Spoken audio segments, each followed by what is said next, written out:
Thanks for being here. I'm calling the work session to order. Could we do a roll call, please? Councilmember DeLillis. Here. Councilmember Dow is absent. Councilmember Marks. Present. Councilmember Mosley. Present. Councilmember Weldon. Here. Vice Mayor Coates is absent. And Mayor Shaw. Here. And we have a quorum. Okay. So first on our item list is the presentation and discussion of facility needs assessments for parks and recreation and library facilities and direction from council as appropriate.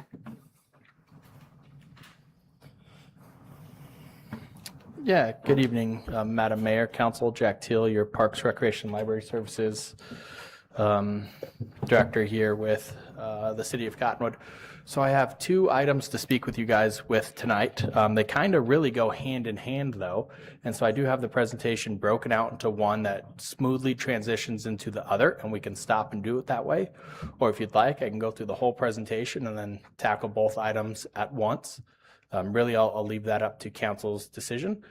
I sacrificed a little bit of prettiness of my PowerPoints today to make the text on them a little bit bigger, so there's a couple more slides. I hope that it's legible and big enough for you, but I did also print out some of the slides there with you in front. If at any point you have questions, you want to stop and talk, let me know. The whole point tonight is to get council's direction, so I know how to prepare our staff coming up for the next budget and the fees and things like that. And so I welcome any questions, and at any point in time, feel free to stop me, or if it works to have all the question and discussion at the end, I'm here to serve whatever council would like. So with that, again, why are we having this discussion? And so this discussion is really a strategic conversation, like I was saying, to help staff better understand what council's desires are and expectations for the levels of service that we provide, and whether our current priorities, when I say ours, I mean my current priorities listed in those facility needs assessments that I believe you all received a copy of. And if you read every word, good for you, but I don't blame you if you didn't.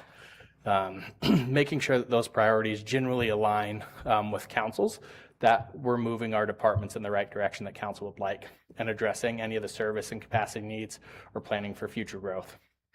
It's really broken down into two of those questions. What level of service does the city/community expect us to have? And then what does it take to sustainably provide and maintain those levels of service? So tonight, I'm not asking council to rank every project or approve any capital expenses. We're looking for a strategic direction. So a lot of this stuff we're already moving forward on, and I'll get into that, but I want to make sure the direction we're going is the direction council wants us to move in. And then if there's any area that council believes should have a greater emphasis or less emphasis, really whatever this council wants. And then this discussion is also going to help us as we move into our citywide fee master plan study that's going to be coming up in the next couple of months. And that really is one of the leading reasons that we're doing this now. So the facility needs assessments, like I spoke, these were really developed by staff. So I'm the one who did them, and I got input from all the staff. I had to go through a couple of reviews to make sure that we were planning accordingly. And really, if you look at these as capital improvement planning documents for me for the next 5 years, that's probably a better way to understand them. So I looked at it through my eyes as a professional staff and said, hey, you know, what's happening in our facilities across the board? What condition are they in? What do we need to do to maintain these? Are there areas that we can grow in? Are there things that maybe we need to rethink? And that's kind of how we got to those facility needs assessments that have been circulated. So the four areas that really they cover are the Cottonwood Public Library, the Cottonwood Recreation Center, parks, trails, and then recreation facilities. The idea is that these assessments can help provide council with staff's perspective, seeing things through staff's lens on what are priorities and what needs to happen. It's also the starting point of our conversation today. And so hopefully you all have had an opportunity to at least see those and become familiar with them. So what are we seeing? Our facilities represent a significant community investment. It takes a lot of money to put these programs on. We use a lot of general fund tax dollars to do them, and they require investments every day to keep them up. So we have some real key facilities. The Recreation Center, which was built in 2010. We have the Aquatic Center that's the outdoor pool, the Cottonwood Aquatic Center, that received major renovations 2009, 2010. And then we had the public library that received major renovations in 2007, 2008. All of those are over 16 years old. Yes, sir. Can you briefly talk about what were the renovations that were done on the pool and the library, if you recall? So, Madam Mayor, Councilmember Marks, the recreation center is clear. That was just construction, right? The facility was built, brand new 2010. The aquatic center was a complete redo. The outdoor pool, the shell of the lifeguard shack and the restrooms were there.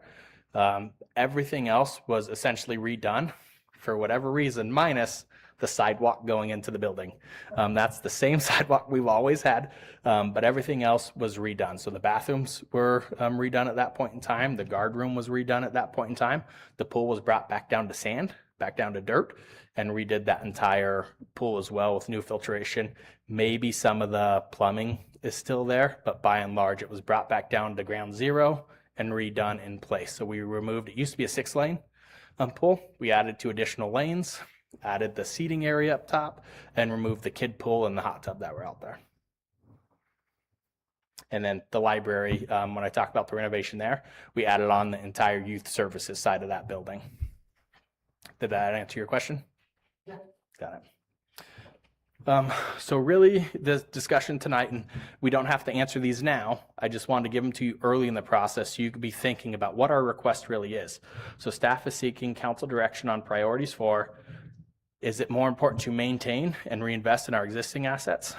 Are we trying to address capacity and service level needs by expansion?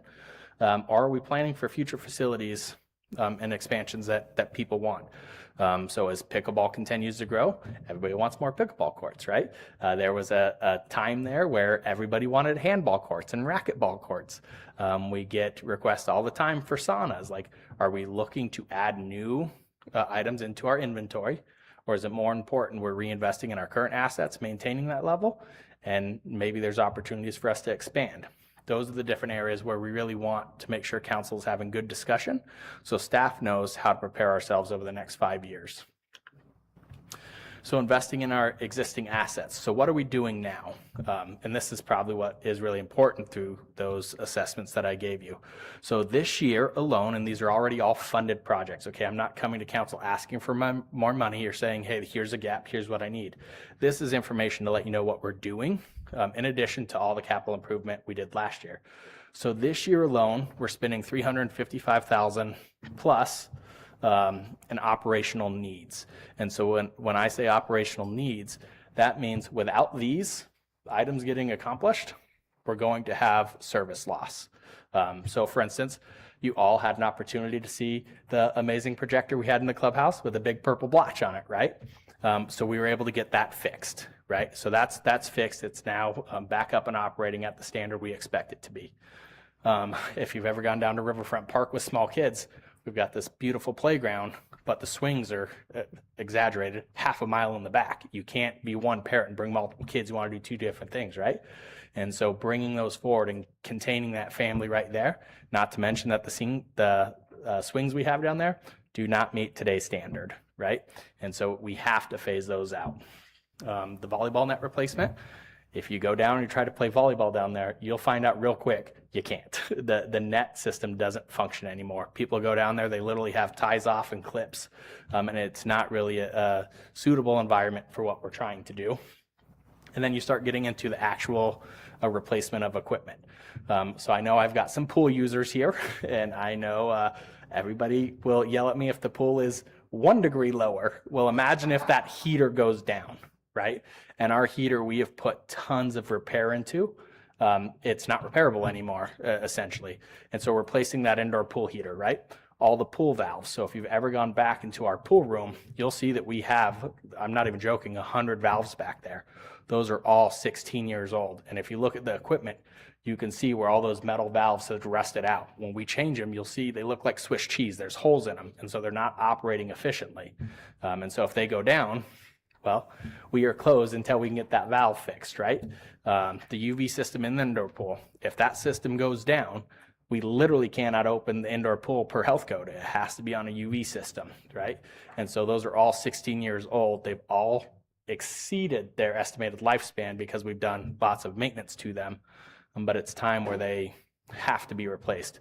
And so when I say operational needs, I mean loss of service if these things aren't happening. Okay, that's $355,000 plus that this council has allocated in our current budget this year to accomplish these. So then we looked at what those planned investments are, right? Question. Yes, ma'am. What's the timeline on all those things? Are you going to just piecemeal it, or are you going to do, how are you going to do that? Yeah, Madam Mayor, Councilmember Wilden. So we've got a great finance team who helps put together a really nice capital improvement budget that phases them out per quarters. And in that process, we try to make sure we're not overly burdening one quarter or another, whether that's staff time or whether that's resource allocation. And so these are all spread out throughout fiscal year 27. So some are in first quarter, some are in second quarter, like the lights that you'll get in on this one. On the $635,000 expense you see there, that's currently third quarter. And so they're all broken out based on when they are. So the major priority ones, I was able to work with Kirsten in advance and say, hey, you know, we can either spend money to tag these along for a little bit, or we can front load our capital and get them fixed and replaced and save that maintenance. So a good example of that is our UV system at the indoor pool. Probably about $12,000 to $15,000 to service that, if we could even get it serviced anymore. Two of the lights just, we can't get the lights. And so you'd have to find somebody willing to do it. And that would be about $12,000 to $15,000. And then no, we still have to replace them. Or working with Kirsten, she front loaded that money in quarter one, so I can get those replaced in quarter one. And so we're not eating that $12,000 maintenance cost just to take it back out and replace that system. Now, is that, Mario, this is probably for you, is that, are we still doing the quarterly thing, or how's that really the best? Yeah. Not considering staff. But no, I think right now that works as we try to figure out what these priorities and that sort of thing. But they're kind of guidelines because it's, you know, many of the things that we have to do in planning for that, they're 6-month projects when you look at lead time and that sort of thing. So we're trying to work through like what's the best way to go about that moving forward. But yeah, all in all, we'll, you know, and that's, the recommendations that are sent out, staff has sent back and said like, hey, can we move this around? Can we change this? Because the other side of it is the capacity of our purchasing department. We're a small staff all over. So there's only a certain amount of projects that they can be putting out and following and tracking and getting them going at that same time. Thank you. Yep, and so one other really good way to give you an example there, you'll see that we have the rec emergency HVAC repairs. So if you use the recreation center starting out in July, you probably know that we had 3 units go down on us all at the same time. We had that lightning storm and it knocked out 3 of our units. Well, that HVAC repair, we had $50,000 allocated for 1 unit. Later down, we had to take that money to make these emergency repairs across 3 units. And so this is fluid. If something goes down and I need to pull the money now, it's never not been a case where we haven't been able to make it work. So the unit replacement is the long-term solution, is that? Yes, and so, So with that's that, at the rec center. it's all over really. And so to not get too far into those weeds, really what it is, the recreation center has 7 units, 6 of them that really are normal HVAC units, and then we have the indoor pool unit. 3 of those 6 units at the rec center all blew a capacitor or a condenser. And so we had to get those fixed because they purely weren't keeping up. So you'll see right below that, we also have the HVAC unit replacement. So we know that it's just going to continue to happen. So we're planning to replace 1 unit now, and then we'll rob the good parts off that unit, keep them in stock for when the next one goes down, and then we'll continue to try and knock out these. But that is a really good example of why we're here at council tonight. If your direction is, hey, we don't want to keep piecing all these repairs out and have these times where we're down, we want to just bite the bullet and budget for full HVAC repairs in an upcoming year, right? That's a discussion item for council, so we know how to bring that back to you. So that really highlights what we're trying to do here. Did that answer your question completely? Got it. So then moving on to the next slide, this is the planned investment. These are the things that we don't necessarily have to do, but have decided to do to grow our inventory or to make upgrades at a facility or things like that. And so you'll see that the HVAC rollover for the indoor pool, we know that that unit is going to be, I don't know, $300,000, $400,000. And so what we've started to do now is every year we're setting $50,000 aside in a pot. And so hopefully we can get through the 5 years, and at the end of 5 years, we'll have the money to replace that unit. And if not, that just means however much rollover we have to find that much less in undesignated to be able to replace that unit. The library facility improvements, the privacy pod that we just put in, that was grant funded through Prop 202 funds. That was a facility investment we made, right?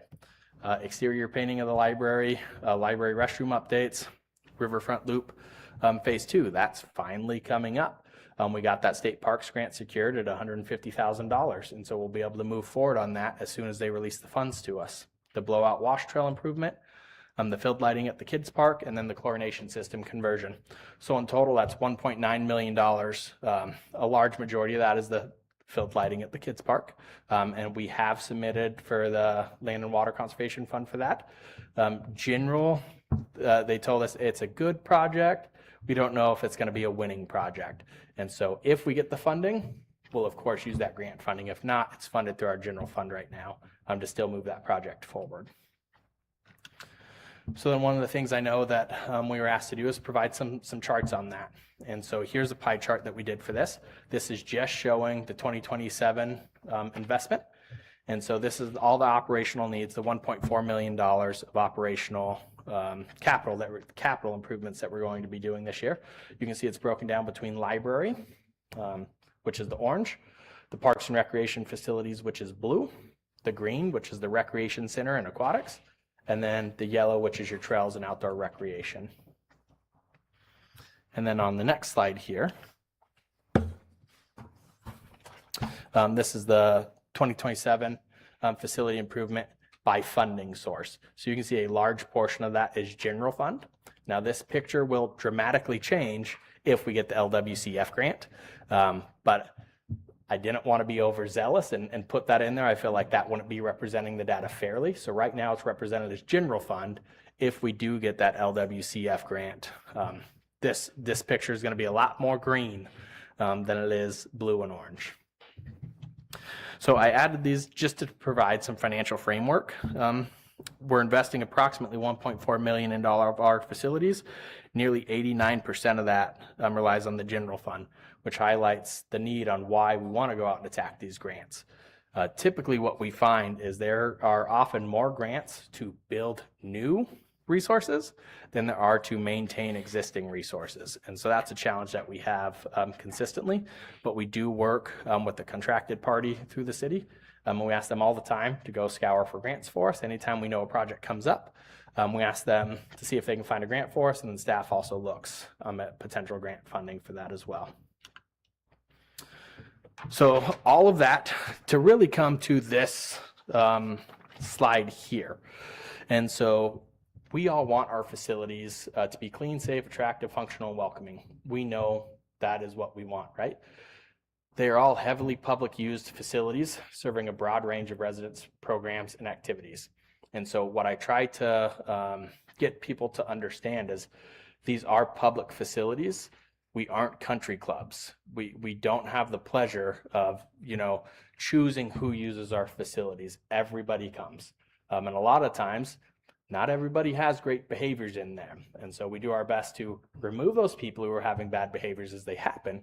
But our doors are open to everybody. And so that is a challenge, because what one person may expect is vastly different from what another person may expect. And so I like to use temperature as an exact example of this. And my pool users know if you change the degree in the pool 1 degree, people notice it. Imagine that at 6,000 members in the recreation center. Some people want it 72 degrees, some people want it 76 degrees, some people want it 68 degrees, right? And so balancing the priorities of everybody is really a challenge. And so that's where we're looking for council's direction, not necessarily on how much do we charge swim lessons, not necessarily what do we set our HVAC at, right? High level general ideas of what this council's. Pool temperature at? Is that what you're? The pool temperature, yeah. No, just in general, all of them. It's not so much the ground level as it is the general idea of what is council's direction they'd like us to go. So we can bring some of those items back to you. It's got to be balanced, obviously, with what we have staffing available, what our operating capital is. And so one of the things I was just talking to staff the other day about, I think council received a couple of emails about it. We had 3 sinks broken in the facility. As soon as I found out about them, I got them fixed.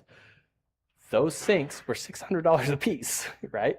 I have a maintenance operation budget of $60,000, right? And so right off the bat, $1,800 goes to faucets, not even full sink replacements, faucets, right? And so that comes back to what is our service level? We could replace those with cheaper faucets, right? And just do hand crank and get them for $100, $200. Probably going to cycle through them a lot more, but we wanted to keep them all maintained at the same so they looked good, they all functioned the same, and it looks like a good cohesive facility.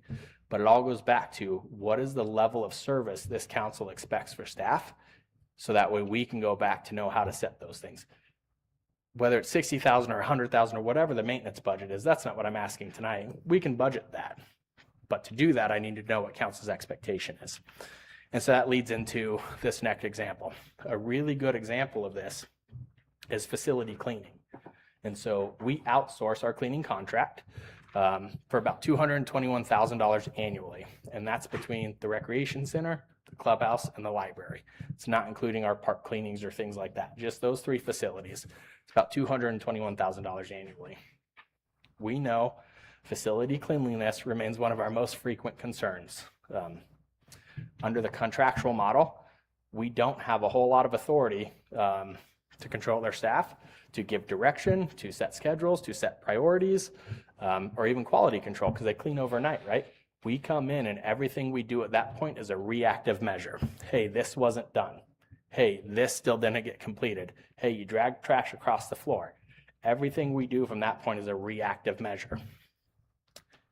If council expects a higher level of service, we can always evaluate different options there, including bringing custodial services in-house. And please understand, that's not what I'm saying tonight. I'm not asking you to give me direction to bring it in-house.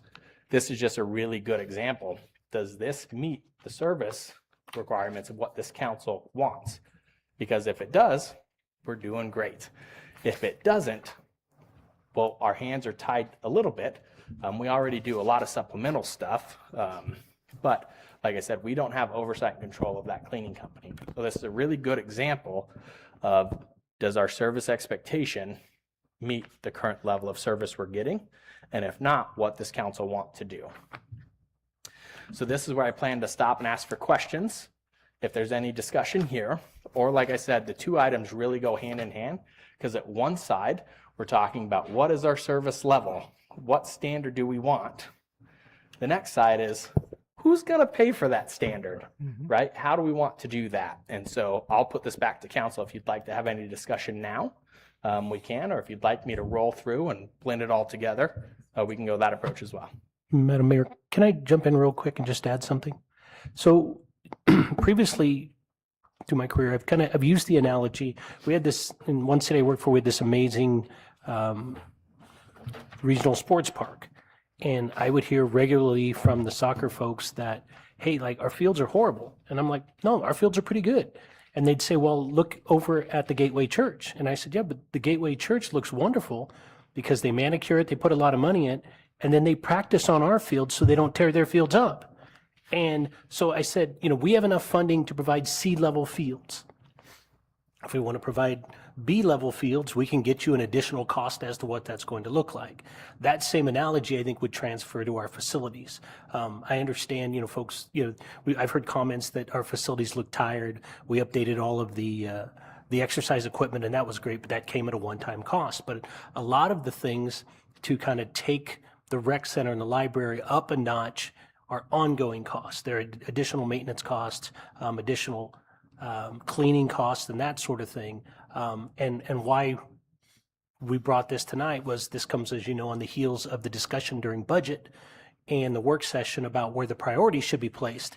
And I think that's only a policy that council could set. And so that's why, again, Jack was great and provided all of the details and every need there is out there. But absent that, we need some direction from the full council body as to what grade would you like us to put on the facilities? And where does the focus on maintenance rank with the council relative to future new projects? And, making a distinction, because the lighting project at the kids park is an upgrade to an existing one, and that will increase use. And as Jack talked about, some of them, just if we don't spend the money, we're not going to be able to provide those services. That one, we're actually going to be able to increase the services to the community and make it more usable, so it has some value there. And so I'll turn that back to you folks now. So if I can comment first, I sincerely apologize for being late. But thank you, Mr. Teal, for the needs assessment. This is a really important topic. And I reviewed all the material in the briefing package, all the needs assessment documents that you provided us. And it's clear that, we have a lot of facilities that require a lot of upkeep. And, when I looked at the needs assessment, I didn't see fluff. I didn't see, just, pie in the sky would be nice to have stuff. I saw a lot of things that really are essential. So ideally, I would like to see maintenance and upkeep be a priority over new projects, expansion projects, unless it's grant funded, as the city manager was saying. And I'd like it to be done proactively rather than reactively or to an emergency situation. I really don't like seeing reports of multiple HVAC units that are on the verge of failing with only one compressor being operational. I just think that's an untenable way to operate. I also would like to see the facilities maintained in like new condition rather than only addressing facilities when they are aged and tired looking. So that addresses another thing the city manager asked us to address. So again, I think maintenance and upkeep should be the funding priority. I also see some facility needs assessments that are proposed a few years out, like the overhaul of the locker room facilities, which we all hear a lot of complaints about. I think that should be done sooner. But what's unclear to me is, even for, what I'm proposing here is there enough money to do this? Like, how much would this cost? And, given the general fund and, the pie chart that you showed us, like, what's the gap? Like, are we like, Yeah. what is that, a few $1,000s or millions of dollars? I just have no grasp as to how much that would be. Absolutely. And Madam Mayor and Vice Mayor Coates, I'd like to respond to a couple of things you did there. So the HVAC system, I 100% hear where you're going on there. And trust me, nobody wanted that fixed faster than me. The reality is that was all caused from a storm. And so it was operational. And then we got hit by lightning and it blew 3 compressors. Gotcha. And so one of the compressors was less than a year old. Sorry, let me back. 4 days over a year old because they denied our warranty on it. And so it's not that we're truly trying to be proactive. That's where that was born from. That's my conversations with Kirsten. That's our conversations with our maintenance team is how do we set money aside and be proactive to replace these so I'm not down 3 compressors. And so that one was just lightning strike. It just bad luck. If we could have turned it into insurance, I would have. I argued with the warranty guy. Over 4 days, you're going to lose business. And they said for $15,000, yep. So, and then the other side on that, I think the questions you're asking right there about the pots and the gap and all that, I think those are very valid questions. And I'd love to answer those for you now. The reason I hadn't done that yet is I wanted to make sure I got clear direction from council on what the priority was. Because if I go through and I don't prioritize the right items, that gap may be different. But hearing from council, and conversation's clearly not done, we want to be proactive. And so some of the things that are lean more towards wants than they are needs, we're going to always side with the need. What do we need to do first? The roof needs to get done. Sorry, that means we're not going to redo and put in new scoreboards or whatever that project may be. And so once we get that, conversation and finalized, I'll know how to bring that back so we can truly see what that gap is. So a byproduct of this whole conversation hopefully leads us to answering those questions. Thank you. And I agree, and that was a reason for my question earlier about, the spendability quarterly versus sooner or whatever, but I absolutely agree. Yeah. Where are we now? Are we in A, B, C, D? Where are we now, do you think? So that's really hard. I think on a large scale, people are mostly happy. I would put us somewhere in the B tier. You will get a lot of people who come from different walks of life who think that, our shower should be spotless and you should eat off of them. And probably that's not the right analogy to use. But you get people who think that we should have a higher level of service. And they're like, why is that gentleman who carries trash bags with him in the facility? Because we're a public facility, and I'm very sorry, I don't have the staff or the time to go through every facility after every single person checks out of it, right? And so it depends on where the person is coming from walks of life. I will say you are not going to find another 16-year-old recreation facility anywhere, and I mean anywhere, that is in as good of condition externally looking. There's a lot of rough stuff going on in the building side. But the way it looks, and I've traveled the country, and every time I go anywhere, I stop at the library and I stop at their rec facilities. You're not going to find one 16 years old that is as well kept as our facility. Yeah, I do want to congratulate you for that. And you also reminded me of a Seinfeld episode I saw a couple of days ago, and part of it was Kramer tossing a salad in the shower. He was multitasking. But I guess, the thing I think about is the two things that really amazed me about this area when I first came here. That really, I gasped in amazement. First was seeing the Red Rocks of Sedona, and the second one was coming to a town of 12,000 people and seeing the rec center. And folks who have lived here a long time, I don't know if they really, remember that, but I do. The first time I saw it, and the rec center for me is for recreation. That's the perfect name. It's the center. It's the hub, and I know that I spend a lot of time at the rec center. I hear complaints. I hear people complaining about the lighting in the gym and they can't see the ball, and then they go out and they start playing pickleball for 3 hours, or complaining about the temperature of the pool, and then they jump in the pool. And I guess you're always going to get a certain amount of feedback, and you have to manage the feedback between folks who see somebody in authority or they believe is in authority, and they want to lodge their feelings, as opposed to, really just areas of, that really affect safety or really affect the comfort of the people. And, to that end, I agree with Vice Mayor Coates that, the locker rooms really, need some attention. Beyond that, I'm looking at, your needs assessment, and I can nitpick some of this, but from an overall standpoint, I don't have any issue with it, but I do kind of feel like I'm operating a little bit in the blind because, and I know to a certain extent, looking out years ahead, we all are, but I don't know, I don't really feel comfortable with what can we afford and what can't we afford. It looks like the capital improvement projects for fiscal year 27 are on track. My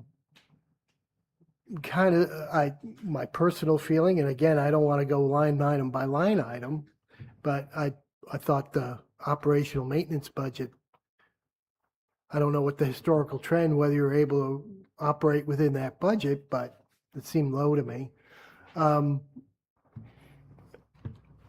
But I think, where we're at, I would agree with your grade assessment. my other point or observation, I also agree with Mayor Coates. It's great to have new things, but we have really invested in a lot of different very nice facilities over the years, and we should commit to maintaining them before we start talking about, investing in new things unless, we find that we're in a really good budgetary standpoint. Does that make sense? Yes, sir.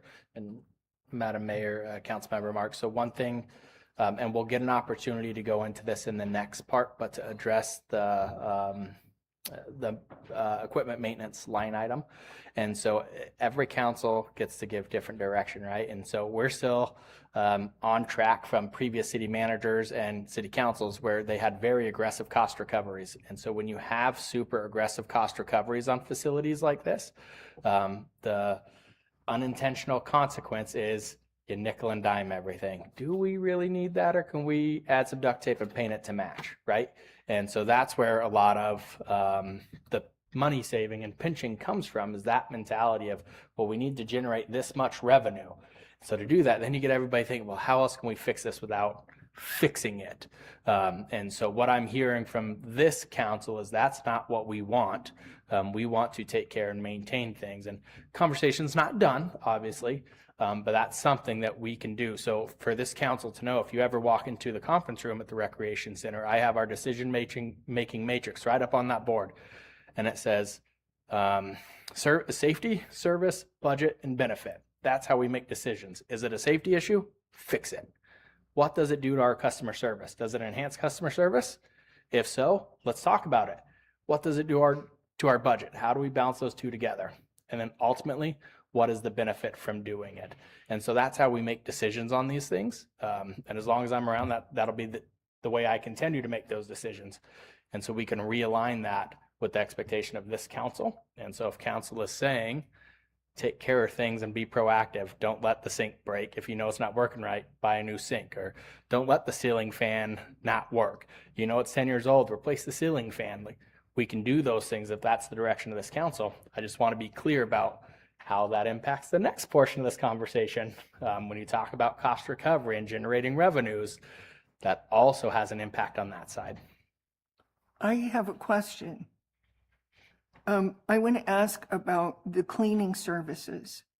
I'm wondering if there is some line of communication that can be created with them, whoever they may be in the future. I mean, this contract that's, playing out through the end of this year is one thing, but who we have doing cleaning and also some general maintenance along with that, perhaps, can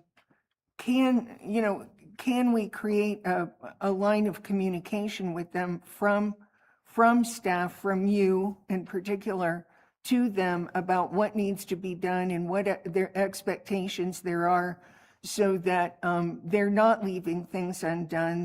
They know more precisely what their jobs are and are getting them done, because there really was a time when I think the rec center was maintained at a very high level and, very clean, very, everything was in order. And yeah, it really pains me to think of a decline from that point, realizing that some people who come in are not really helping with cleanliness. They don't really care if it's clean or not. But when it was new, people did. I really think that they did a pretty good job of, doing what they had to do in the locker rooms and getting the heck out of there and not creating problems and not destroying things. There were people I thought, I'm tired of everybody's hair ties or chewing gum or the showers being left on. But other than that, I didn't see a lot of issues early on. But if those things are a problem now, how can we communicate and tell them, hey, these things need to be done? And can we contract with people on for a shorter span of time, and explain our expectations. And if they don't meet them, find somebody who does want to do that, because what we're paying them is not insubstantial. It's a decent living, and a lot of times it does come down to just a few people doing this work. So it can represent a pretty good living, depending on how many people you got working for you. But yeah, I don't know why it has to be a continuing problem when it should be one that's reasonably solvable. Yes, Madam Mayor, you make really great points there. There's a lot to get into when we start talking about our cleaning contract. To answer your first question with it, is there a line of communication? There is, and Mr. City Manager Cifuentes over there has been on some of my communications with them. I'm always polite and I'm always kind, but I have sent some very pointed emails to the point where I clearly state this does not meet my expectation. There still is only so much we can do to hold them accountable. And so Manager Cifuentes can have more conversations with you on the conversations he and I have had on potential ways to solve this. I don't want that to get in here because it's not fair to the contract holder. And that's not what this is about. But there is communication. And so every day, not every day, they're supposed to send us follow-ups every day. And so I have, to the point, gone through, they send us a log every day and they give us a grade. They'll say it's a 93% grade, right? And they go through and they highlight all the areas and they check mark the boxes and they send pictures. And I go and I stand on the same spot and I take a picture 2 feet away and I send that back and say, I'm so sorry, your pictures mean nothing to me. Here is what I am seeing, and this doesn't meet the expectation. And so I've had very pointed discussions. We've done everything. I've had meetings with their ownership, their general manager, and they are all phenomenal people. And I truly believe if they were the ones doing the work, we would have top level facilities. I think the other challenge is all this work happens overnight. And I don't know about any of you who's up at 2 o'clock in the morning. Having supervisors there for quality control can be a challenge for them too. And they aren't exempt to any of the staffing struggles anybody else has. And then the last thing is it really is a 16-year-old facility and we have very hard water. That's 16 years of hard water. And so I don't want to put it all back on them. But it is a challenge. There are open lines of communications.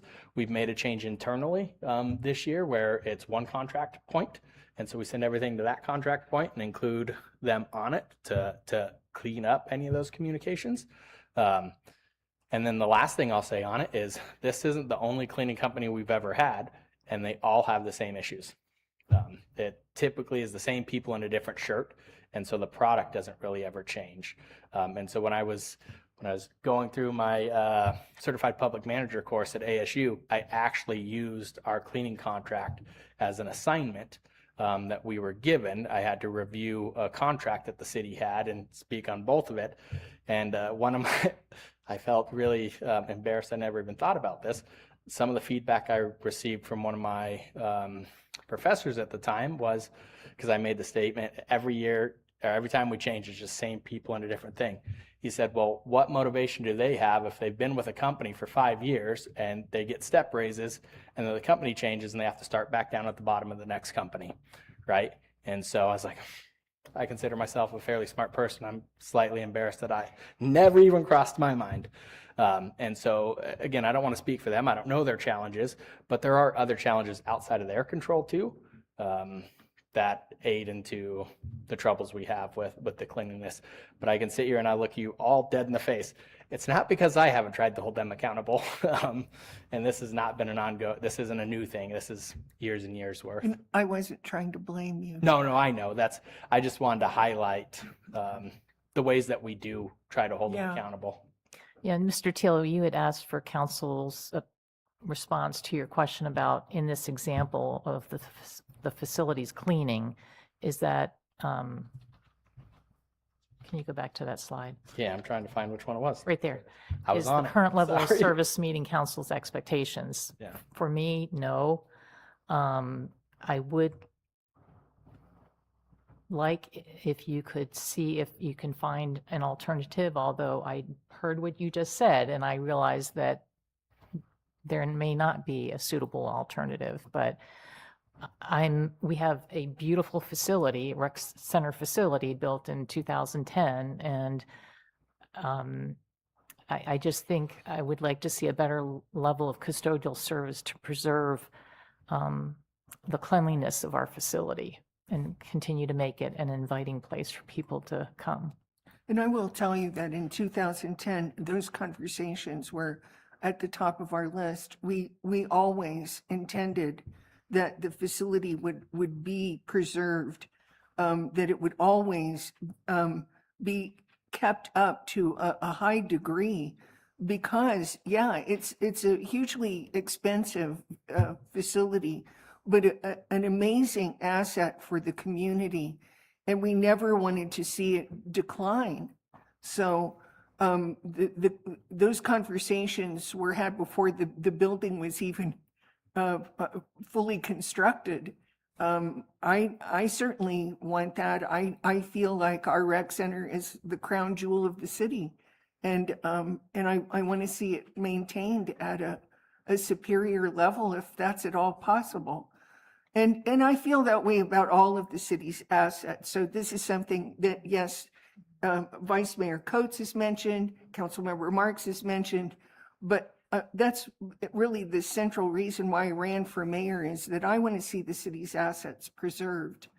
That's always been the most important thing, rather than diverting funds to new projects. And in my opinion, what's at the top of the list is operations.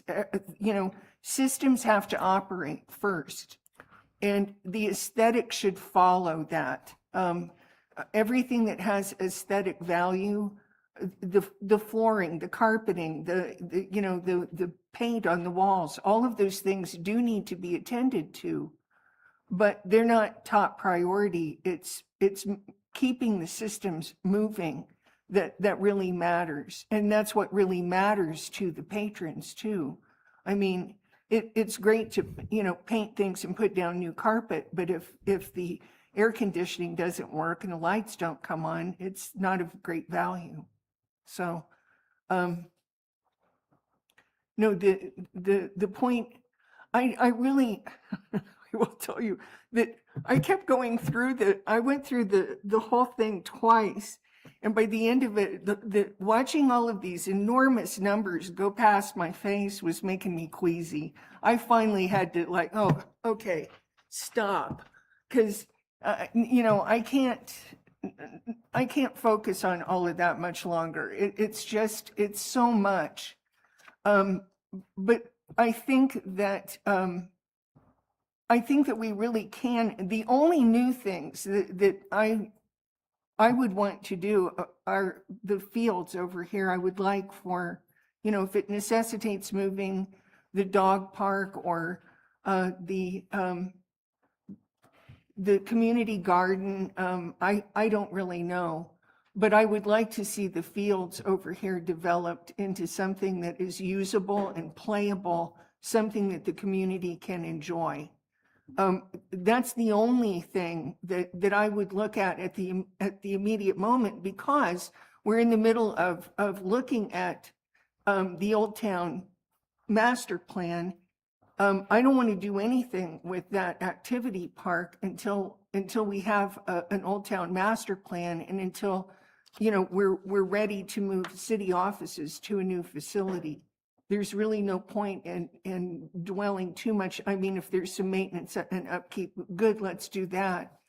But I don't really see any great need to pour a lot of funding into that at the moment. I think it's our other, it's here, it's Riverfront Park, it's the rec center, it's the outdoor pool, those things, and the library, the roofs. That's, yeah.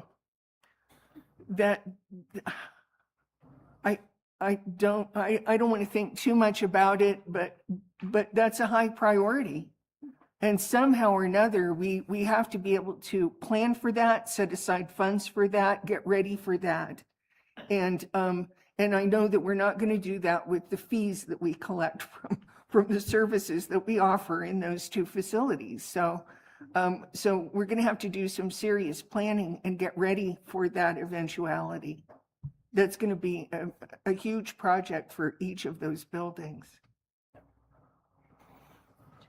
Jack, do you know how much time is spent in each facility that the cleaning company does for the city? Madam Mayor, Councilmember DeWillis, anecdotally maybe, but not a place for me to say today. I'd have to look at that information. They tell us specific things, but I know when they punch in and punch out of our alarm system, and so anecdotally I know, but I don't think now's the time for me to share that information without really looking into it and getting you a Okay. better educated answer. How many people are at the rec center from the cleaning company? And how often? So again, Councilmember DeWillis, we don't control their staffing levels, and so. No, I understand that, but I used to work for this company, and I know when I was doing it by myself, I was at the rec center from 4 to 6 hours a night. And I remember never getting complaints when I was there. So these are things that I'm very curious about. And I'm not saying that the company, there's a lot of turnover, and I understand that. You can't find a person that wants to be a janitor in the middle of the night. They're not knocking on the door to come in. But I do think that we need to kind of, for the lack of a better term, kind of need to start hammering on this cleaning company. And they need to upgrade or get with the chemical company that they use to maybe bring them in and say, this is what we're looking at. What can we do about it? How can we do better? Before there was 3 or 4 of us, I believe, that used to be there, and we were there for about 2 hours. Everybody had their job, and it was always done. So it's kind of the same company. It's just kind of changed names. It's the same person. And I really think that we kind of need to, for that kind of money, we need to let them know that we expect a lot more. And I know that they are capable of it. I do. So Yes. maybe they need to up their staffing or something. But yeah, something needs to be done to maintain the cleanliness of this building. Thank you, sir. Facility maintenance, facility cleaning is a very human-intensive operation. And as somebody who used to manage in a company, it was a contract security guard company, very human-intensive. Yes, you want to deliver a level of service, but your main priority is maintaining your profit margin. And if you're deploying additional people at the same cost, that's gonna eat into your margin. And I would, short of being told, do this, or you're gonna lose your contract, and even that only has a certain lifespan before that just becomes noise to these companies also. But what my point is, I feel what you're going through. I've been, on both sides of it, dealing with, these contracted services that are very human intensive, where you have a lot of turnover and you'll have a lot of folks who aren't being paid very well because the company's trying to maintain their profit margin. And that's really, at the end of the day, it's not fun to hear this. you got to get what you got to get. And, I know you only have so much time in a day to go chasing after your facilities cleaning, your cleaning service. So I would say that, alternatives such as bringing it in-house may be, a better alternative. Madam Mayor, Councilmember DeWillis, Councilmember Mark. So again, I don't want to get too far into that. I think City Manager Cifuentes has talked a little bit about this as well. My personal opinion is if you want it maintained at the same level that you expect yourself, it's always best when it's an internal, because they share the same goals. When you privatize things, they have competing goals, right? They do share your goal. I think our cleaning company does want our facility to be very clean, but I think it's realistic that they are a business as well. And so we can ask for additional staffing. They're going to say, sure, we can do that. Here's the bill for that. And so that's the challenge with that part. But I do hear you all loud and clear. It is in my notes.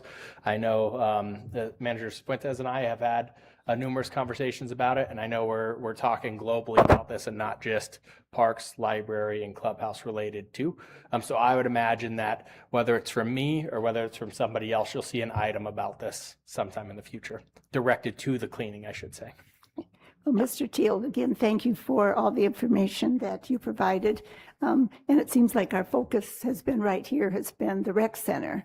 And I understand that it is the focus of the community, and probably how many people would you say use the rec center daily? We average about 600 to 700 a day. And then in the summertime, that goes up a little bit with the youth groups and teenagers and kids. And the library.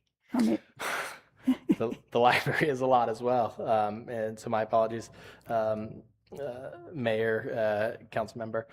The library is another very highly used service. They're excess of 500, 600, 700, again, based on programs that they're doing a day. And then that doesn't account for the online resources and things that people are using of that. Now, that doesn't interrupt the facility, but they're still users as well, because we are still answering the email, filling the book orders, taking in the returns, all those separate items. Right, and I know they have a good group of volunteers there at the library that If pop we up. can duplicate the library volunteer program anywhere, we would be doing excellent. That is, they are wonderful, phenomenal, fantastic individuals. Right, and so like the rest of the council, I think we want to be proactive with what we have. And I would like the library to be part, just not to focus on the rec center, but think about the library. I mean, I had 5 people in my neighborhood this summer have their roofs redone because of leaks. So I became very proactive and had my roof done. So, so I know the importance of being proactive when you see things start to deteriorate. And so for me, the roof at the library would be, Yes, ma'am. would be there with some of the things that we've talked about for the rec center. I noticed that the recreation center, there's now a little notice in the women's restroom that on Wednesdays from 1 to 3, the locker room will be closed for maintenance. That's very proactive. I mean, it tells us that you're interested in seeing that things get done. And so That that's, directly came from me finding out those sinks had been out for months.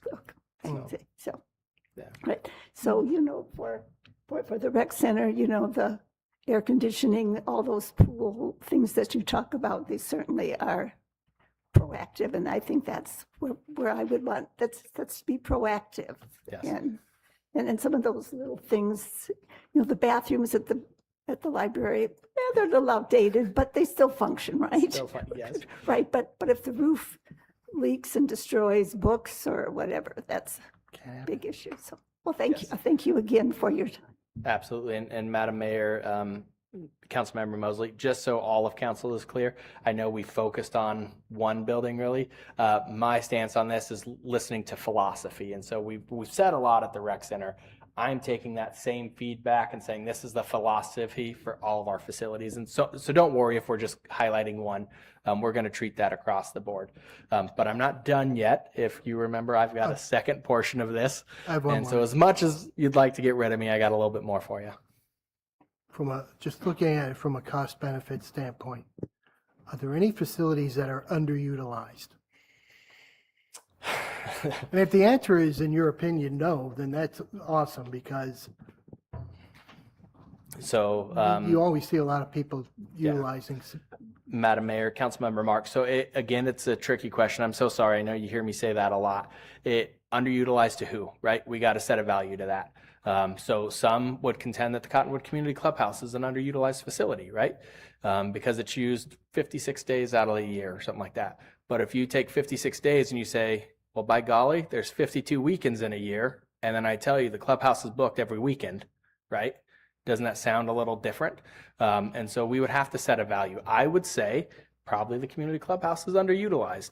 And in my personal feeling, it being a historic building, maybe we can better match some of the things we do there. It hurts my heart seeing some of the things that go on there and the way that the facility is left afterwards. I would say some of our pocket parks, heavily utilized by one group. I would say like Lions Park. I would not say it doesn't lack for people, but it's maybe not the right use that we would like to see. Right, And so- and I don't know what the cost is to maintaining the clubhouse. I don't know if it's a fairly low maintenance facility. I know, just had the projector, installed. So, that would be part of the equation also. So if you were asking purely from a business standpoint, do we bring in revenue to offset our expenses? No, that would be the answer Yeah, for I that. guess- They're all not efficiently utilized if that is the criteria we're looking at. Well, and I don't want to single out, I just want to say this as an example. Yeah. Okay, I don't want to have a discussion about it, but just as a example, we're looking at $5,000 for a volleyball net. 5,000. 5,000.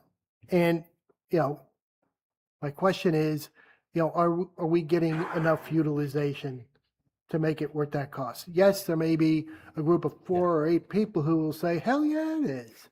But I just want to make sure that we're kind of taking a look at it from that standpoint.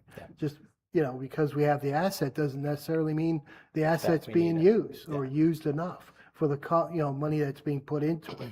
Yeah. And so Councilmember Marks, Madam Mayor, so I did try to do a pretty good job of looking at it as an unbiased viewpoint in those assessments. That specific item, it was heavily utilized when they worked well. I would say like our horseshoe pit, we could probably live without the horseshoe pit back there. We keep those and people can rent them, and I haven't had to lift that heavy tub in a very long time, and so that tells me probably underutilized. And so again, it's the chicken or the egg. If you build the facility and it's upkept well, will people use it? And that's really where the decision point needs to be made. Some of our facilities have gone to a point of disrepair where go out there on a Sunday night when you've got your little pickup league over here, and you'll see how they have to hang their net. It's wild. And so I try to base the question off, if this was a good repair, everything was perfect on it, would it be utilized, and should we continue to do it? That's how I try to make them. The other side of that is a lot of these are passive activities. Like people always tell me the disc golf course is never used. Go out to the disc golf course and walk. You're going to see that it's heavily used. The skate rink, that's another one. The whole conversation was the skate rink was never used, and then you saw the turnout come to council when that discussion was there. And so it's all, again, going to be based on the value we put to it. And if we get that into a good usable condition, the question then becomes, will it be used? And if so, should we make that investment? That's how I tried to do it in that assessment in front of you all. And so what you're getting there, I personally did that assessment. So those are my feelings throughout that entire document. All right, thank you. That's the way I think of things too, because I've seen things that are in decline and then people can't use them anymore, so they don't. But if we make things nice, then people want them and begin utilizing them even more. I mean, I hate to say this in front of Councilmember Marks, but there was a period of time when the tennis courts were not being used very much because they were in disrepair to such a degree. And now I see people out there playing pickleball all the time. So, the repairs have made a big difference, because Otherwise, tennis players and pickleball players would have just gone someplace else and found a functional facility, had the $40,000 to at least resurface that court not been done. And Madam Mayor, one thing I will say on this, this is easier to represent in programs. Programs are really simpler, people attending the program. And so I may catch some flack from this council here, but the Old Town Activity Park, like, we didn't run the Old Town Music in the Market this year. I got less than 5 complaints. To me, that's a good indicator we don't need that program anymore. And so we'll rethink what that program is, right? And so I like to say people will vote with their feet. If they want something, they're going to be there. And so when you look at programs, if you aren't getting people, probably rethink your program. So that's an easier way for me to represent that than facility use is on that side of the house. So I wanted to second what the mayor and Councilmember Marks said, and consistent with what you were just saying, Mr. Teal. As we move forward in this process, it's likely difficult choices will need to be made, and I would be in support of surrendering or not continuing certain lesser used activities in the interest of bolstering the level of support for our major prime facilities. Because I suspect that's where we may be heading, is we have to make there's limited revenue, right? Absolutely. And that does bleed in very good into our next one. If council is ready, we can move on into the long awaited, I know for 2 years you've heard me talk about the subsidy pyramid, and it's finally here. And so if council's okay with it, I'll move into this section. And so really what we are getting at here, and Madam Vice Mayor, to your point, we do have limited resources. And not only that, we compete with those limited resources, a lot of other worthy departments, right? And so I explain to people all the time, like, how do I compete with $1 million fire truck? I lose out almost every time, right? The fire is very important. PD is very important. Water, wastewater, they're enterprise funds, but we compete for the same dollars, right? And you compete with the services we offer. And so that's a lot of this conversation tonight. And so where I want to now pivot this is we've talked about the facilities we do have and keeping up on them and all those things, right? And the conditions we want. That has to be balanced with who's going to pay for those. And so when we talk about this subsidy pyramid, and this is common in Parks and Recreation, maybe not the exact way I'm delivering it to you. And so if this is your first time seeing it, please feel free to ask me any questions. But it starts down at the base, right? And so you'll see it goes from a full subsidy where we're saying this is important to us. We're going to offer this for our residents. And I try not to say free because they pay tax dollars. They're paying that through their tax dollars. But for the sense of the conversation, these are free programs, right? And then they go all the way up to personal good, where it's, I like to say, fitness training. Nothing in the world obligates you to have to go get a personal trainer. If you want a personal trainer, you can have one that you pay for and it generates revenue, right? And so that's really, it's that spectrum of 0% up to 100% cost recovery and generating revenue, right? And so every service exists somewhere on that spectrum. My goal tonight is, when I go through this, not for you to focus on where things are placed. I put those in there just as a general template for me to work off of. This isn't finalized. This is not set in stone. Once we get council's general ideas, we can bring this back. But this part is the part that is really going to be helpful for us to know how we have to set fees. And so again, I'm not asking you to say, well, should we increase swim lessons from $45 to $47? That's not the conversation, right? What I'm asking is, do you want every kid in Cottonwood to learn how to swim and have a low barrier cost of entry? Or are we saying that is a personal good? You don't need to learn how to swim. We need to generate revenue off of that, right? And so that's where this conversation is going to take us now. And so when we talk about this, these are all the programs and offerings. I mean, maybe it's not exhaustive, but at the time I was putting this together, this is everything that was in my head. And so these are really the things we're talking about. The community events we do, the different sports that use our facility, the different facilities we have, all those different items. And so I've taken this sheet and I've broken them out into the different areas where I think they could go.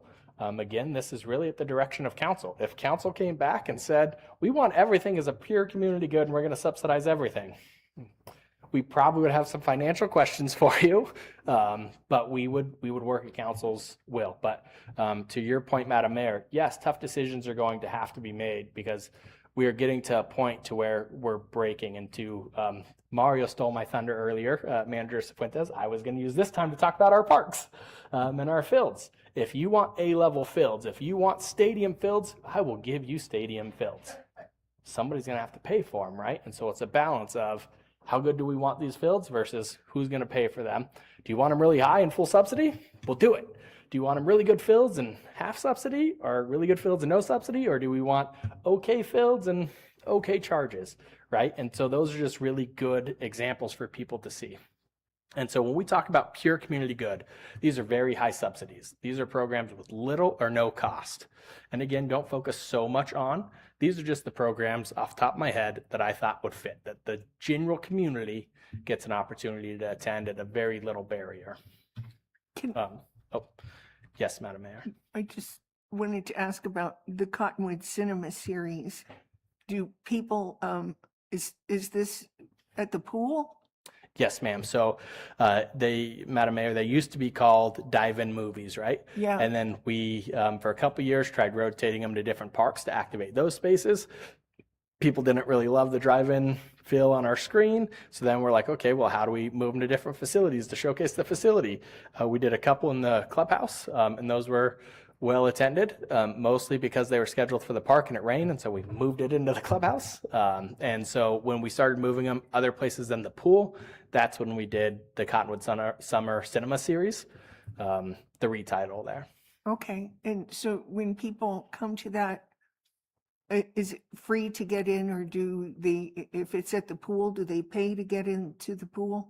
So currently it is free to the user, but that's because we have gotten sponsors to cover the cost. Okay. And so all we're doing is paying the staffing cost of those, but we get sponsors to cover the movie rights on all of Okay, them. thank you. So then we move up one rung on our subsidy pyramid, and we go from pure community good with a very high subsidy to a mostly community good with a high subsidy, right? And so this is saying, hey, you know, this is still good for most people. So a good example of these, and please keep, I wrote these 2 years ago. And so some of it has changed, and I went through and I updated some of them, but we didn't have our senior programs at that point, right? And so mostly community good is where I talk about our senior programs a lot. It's not everyone in the community, right? It's a subsection of the community. And so should they still receive a high subsidy? That's an opportunity for council to have that discussion. But this is where I would put that program, right? And same thing where I would put youth programs or teen programs or any of that. Our Missoula Children's Theater is in here, right? We do free program for the children to participate. If mom and dad would like to come see the show, we'll sell you a ticket. Right. And so this is a high subsidy where we're not recouping lots of money, but there's skin in the game from the parents on this side. The outdoor pool user fees, do you mean like in the, like in September and October, the additional fee charged, or just in general? Madam Mayor, this would be Municipal? just in general. Okay. Yeah, if you were to look at what we pay to operate the outdoor pool, these Oh, outdoor pool no, users- don't make me look at No, that. that's, No. I would just consider this, it is very common for municipal governments to operate outdoor pools at very low cost to participate because of its function. Yeah. But you still charge entry into it. Sure. But No, I do know how much it costs, actually. I was just kidding. Madam Mayor, members of council, Jack, you said it's common for cities to operate outdoor pools at a high subsidy. But how common is it in this day and age for municipalities to operate outdoor pools?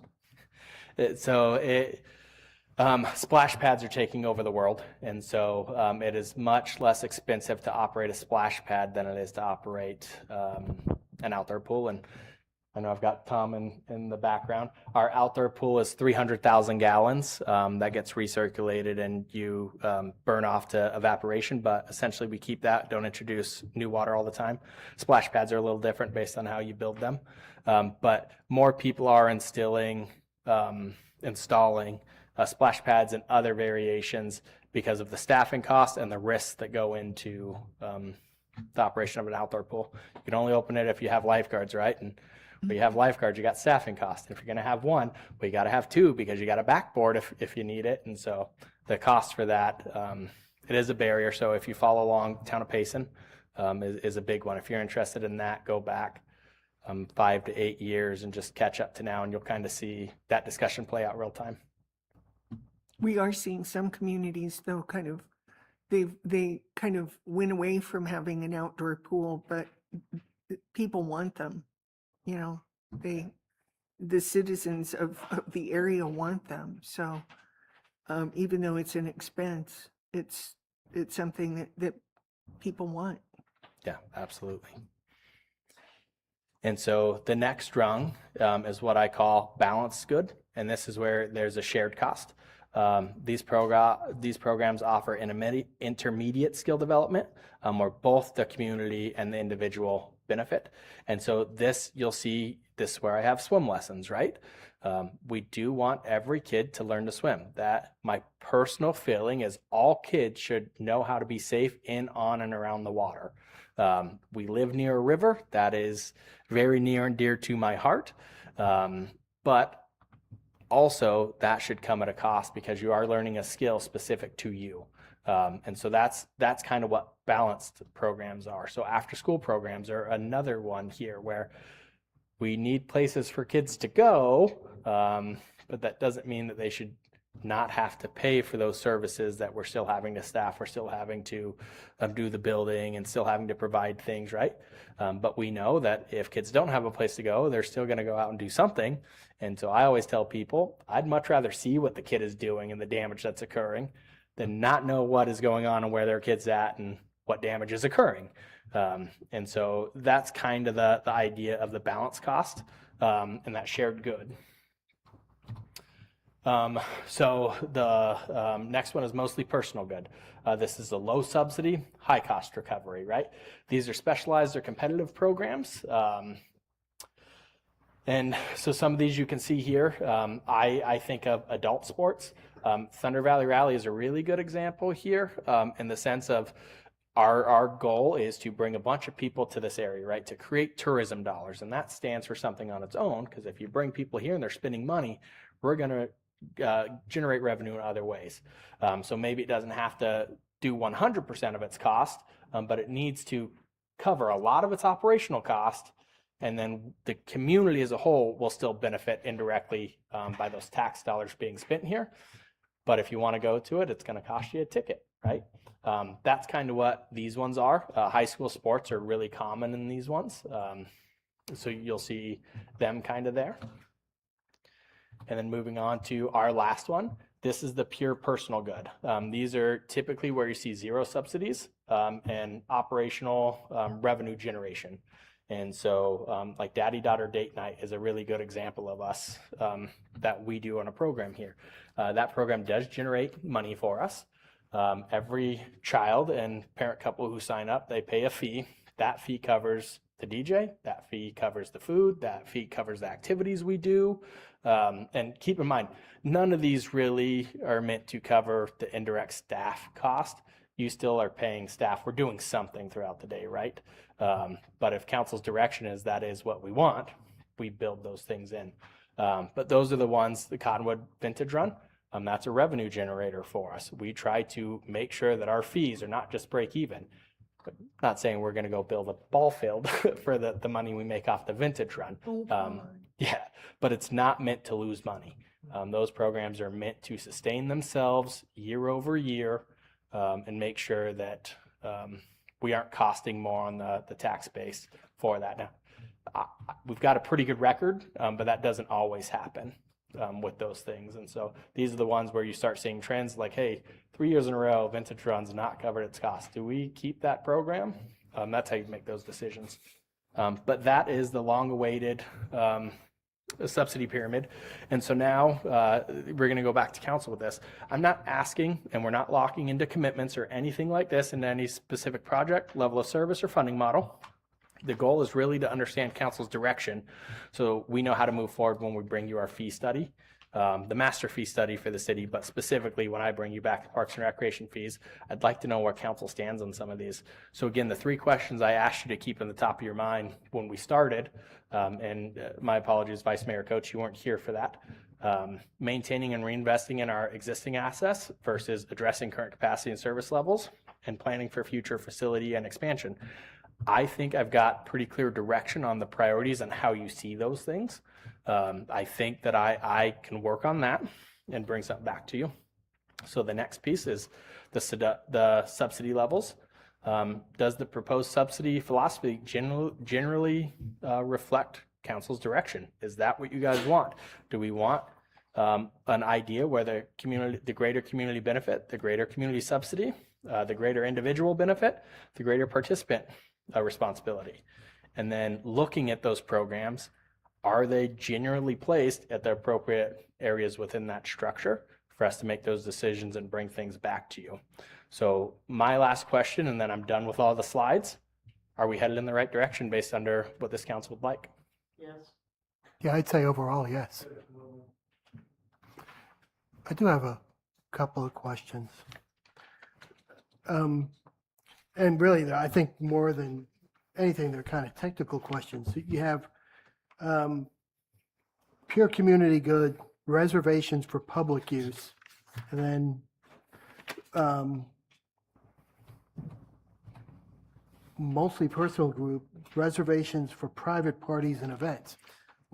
What would a reservation, can you give me an example of a reservation for public use? Absolutely. So, Madam Mayor, Councilmember Marks, think about when we hold council meetings, or not necessarily council meetings, meet and greets.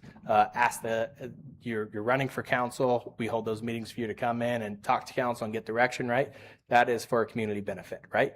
And so typically we don't charge programs in that sense. If it is truly for the community and the whole community has this opportunity, we're willing to make that free and available to you. If you want to go have a nice wedding, invite 300 of your guests, you're welcome to do that at our fee rate. And so that's the difference between the two. When you look at the community good, when we go and we do the movies in there, that's a community reservation, right? When you want to hold a quinceañera, that's a private use. How do we work with the Chamber of Commerce on lunch and learn events, which people have to register for and pay for? They pay a fee for that. Does any of that fee come back to the city? So, Madam Mayor and Council, this is a really great question, and one that I contemplated putting in here because it's something that I have had my eye on for many years. So, Council in 2018, 2019, I'd have to go back and look at the exact minutes, but somewhere in that time frame, adopted a policy where nonprofits get 4 free uses per year of all of our facilities. And so that really hamstrings us in a lot of cases because it's a very broad policy and it wasn't nailed down to specifics. And so staff has used some working parameters, I guess, that I tried to operate and apply consistently and fairly. But the way it currently read in the minutes was if you were a nonprofit, you get to use the facility for free. It didn't even say you had to benefit Cottonwood. So if you were a nonprofit in Wyoming, call me up. We'll get you set up, right? And so it's a misuse of the facility. And so I have taken the stance of, sure, that's what it says. That's not the intent. Cottonwood has to have some sort of benefit.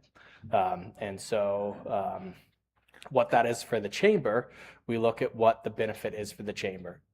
I've never turned down a chamber request for out of their 4 free ones. When they expend their 4 free ones, then we go back to you got to pay. But for those ones, they give us their certified nonprofit letter. They use the facility for free. The caveat to that, if you don't pay, or if you're not going to clean the facility yourself and meet our standard, we're going to charge you the cleaning fee. And I don't waive the deposits for many people because our deposits council set at $400 for just general meetings and $800 for like usage and stuff. Look at those floors in there. $800 does not do much if somebody damages that floor. And so I don't waive deposits. It's almost never I waive deposits for people. But to answer your question, when they come in as a nonprofit, the city doesn't really see any revenue from that. The rental is free, and then our costs are typically pass-through costs. What we charge for the cleaning is what the cleaners charge us. Could we offer maybe one free meeting for During a this nonprofit a process, I year, promise you, I'm going to bring that policy back to you. and then offer a discounted rate? I think we could sell that. I do. I think we could say, well, the normal fee is this, but we will take off X number of dollars for you if you want to return to the facility. But yeah, how many times do we really need to let nonprofits in for free? Yes, Madam Mayor. Especially ones who can charge an additional little, instead of charging people $25, charge them $30 and give the city a little more money. Yeah. Madam Mayor, so our fees, I would say, are very aggressive to begin with. We are a very low-cost facility, and even our neighbors across the street in Clarkdale, they just increase their fees to stop some of the behaviors that you see, and I don't want to say it push people here because, again, the majority of the people who want our facilities want them on the weekends, and it's rare that we have weekend openings. But our fees are very aggressive, and so during this process, Oh, Lightning strike? I hope I didn't lose a condenser. Yeah, I'm not sure. I think I lost one. yeah. I wasn't ready for that. We will bring that item back to you for this council to clarify. All right. And get input on, because it is something that I believe hamstrings the city when we talk about generating additional revenue for the use of our spaces. Yeah, I'll be interested to hear what your recommendation. I mean, I'm throwing out a recommendation, but your input will be of interest.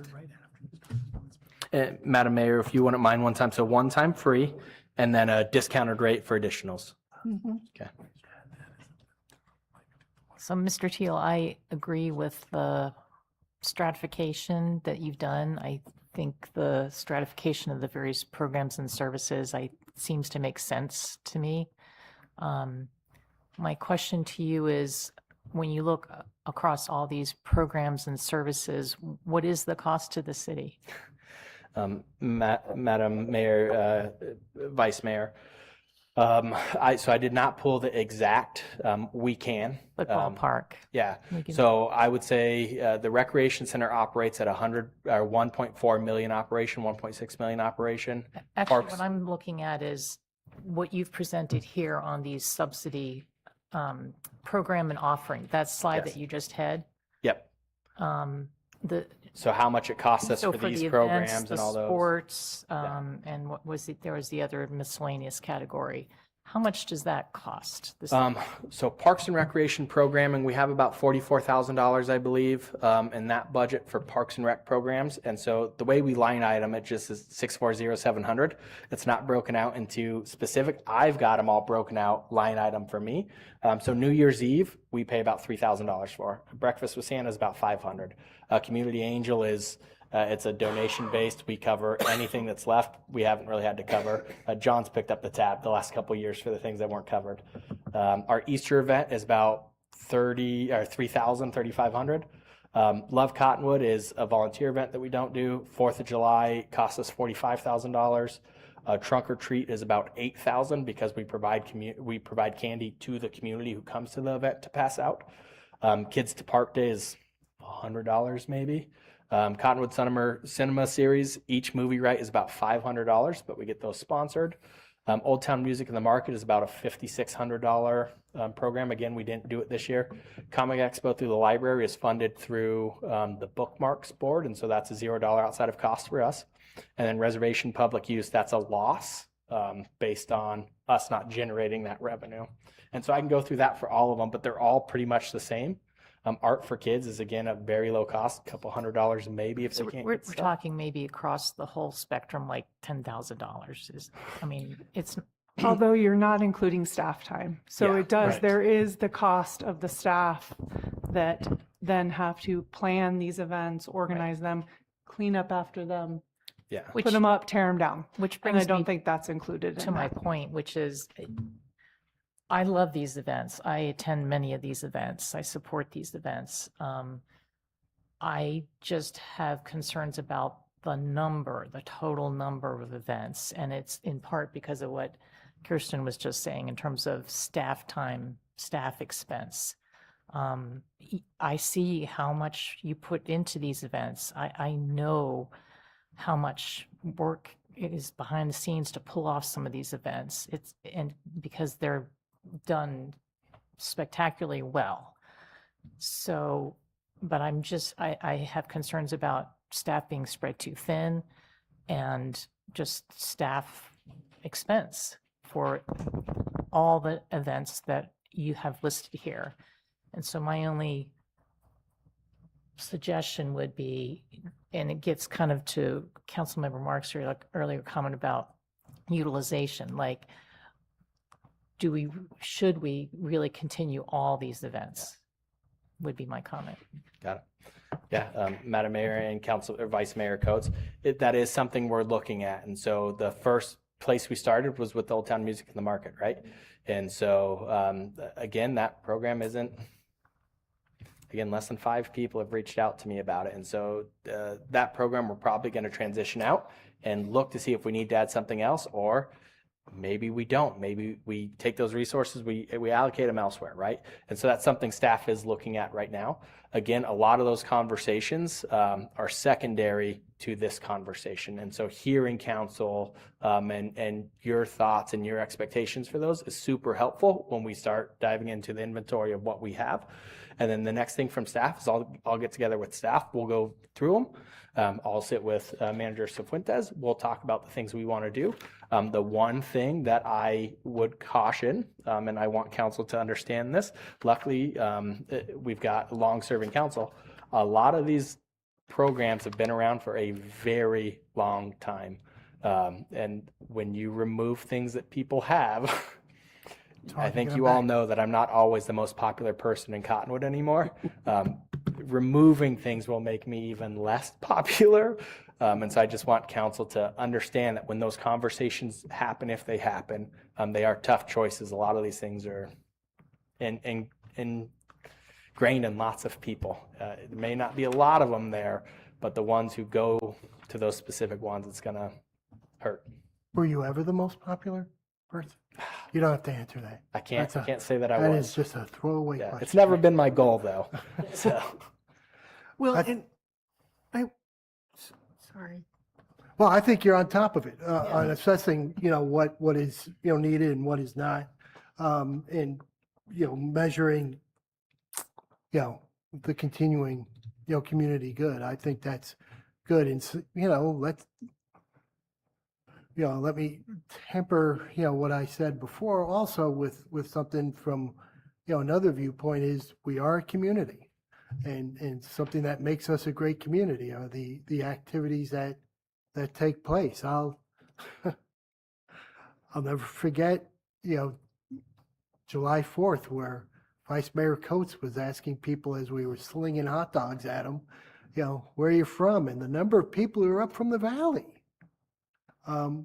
It's awesome. Made the 2 straight hours of slinging hot dogs totally worth it. You're being kind if you're saying only 2. We worked you guys well over what we said we were going to. Yeah. So I apologize. I don't and thank you remember. all. It started to became a blur after a while. I did have another kind of technical question. So you have mostly personal good, low subsidy, high cost. These are specialized or competitive programs. You included MUHS swim. But then on the balanced goods, shared cost, you have competitive swim. How? Yeah. So yes, and the distinction there, it is small, but it is meaningful. So when I say competitive swim, and so I honestly removed the team names from there because I couldn't fit it in the box and keep my font big enough. And so that was a concession I made in my presentation to make sure council can see it. But that would be the Cottonwood Clippers and the club programs. So in the summertime, anybody can register for that program. You just pay your registration fee and you can swim with the Clippers, providing you meet their age and you're not a safety issue in the pool. The high school is different. you're a high school student, you are swimming competitively. And so that's why those two were broken out. And again, it's normal for clubs to use city pools. The high school has every opportunity in the world to build their own pool. And so they don't. They choose to use our pool. And it's been that way for a very long time. But that should come at a cost too. And that's why we have perennially have had an intergovernmental agreement with Mingus Yes. for the use of the pool, because it's beyond our normal season. We think of our normal season as ending on Labor Day, but they are swimming into September and October because that's when they're in school. Yeah. And then that allows us the opportunity to share some of those costs. And again, that'll be a conversation. Their contract will be up here soon as well. So we'll have that conversation of what that looks like eventually as well. But that is the distinction, sir. Hopefully I answered that well enough for you. And I just wanted to point out too that, some of the jobs that are done in reference to the events, those really are not all like separate from staff's regular jobs. A lot of that is really embedded in the expectation of the job itself. So, some of these events go beyond the normal work day, but there's still an expectation that if you're hired for a job with Parks and Rec, you're probably going to be expected to participate in some of these events. So it's not separate from or outside of. And what we do for the community is really significant. The services that we provide through the library and the Parks and Rec department are really really beautiful services. I mean, I'm really appreciative that we have such a wonderful police and fire department, but so far, thank you, I have not needed their services. But I've certainly needed the services of Parks and Recreation in the library. So these are things that make me feel pretty good about this sales tax. When I want to grumble at my receipt and think, I have to pay this level of sales tax, at least I know that there's something coming back that is for me personally and for my family. I really appreciate that. I think that the value of the services that you provide and the programs that you have created and support, and that we as a council are able to support over time, are really a significant benefit to the community in many ways that we don't even see. Excuse me, I gotta excuse myself for a minute. I gotta roll up my windows. Yeah. Well, go right ahead. Do you want my umbrella? Yeah. I should get that out. I second that motion. Okay. I want to, amend what Mayor Shaw said. I think, personally, I think strategically, you're definitely on the right track. I think a lot of the points we brought up were, in the whole big picture of things, relatively small. I think the city has a great mix of events that draw people from outside the city. I think you've got a good handle on facilities and events that we need to continue, and what we might need to take a look at, continuing or discontinuing. So I'd say very good job. I don't agree with the people who feel you're unpopular. It's a nature You're of the okay in work my I do. book. So, yeah, I don't take most things personal.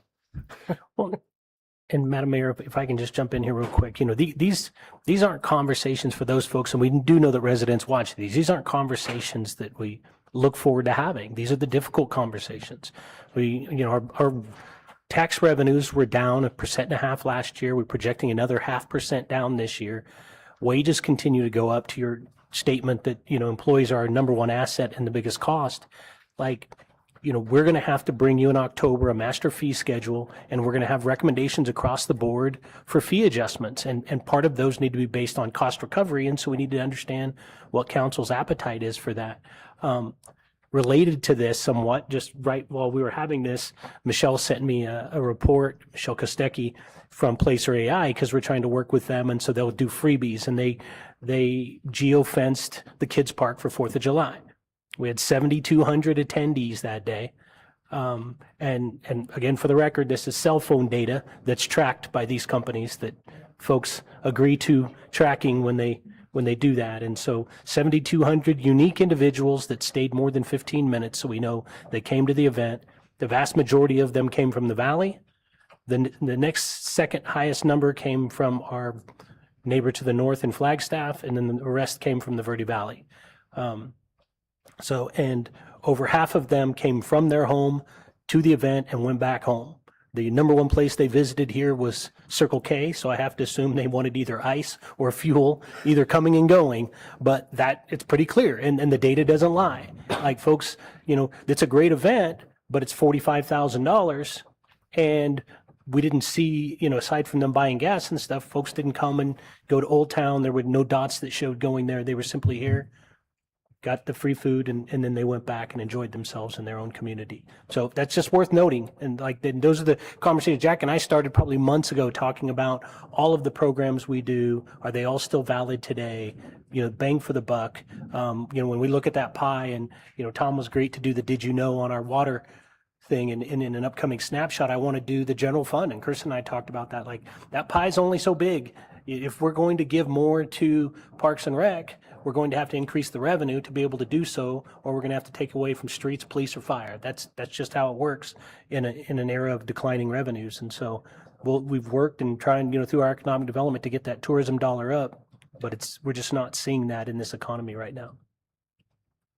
Well, just my last comment to you really is just that, in looking all of it over, I feel like your placement of the priorities is essentially correct.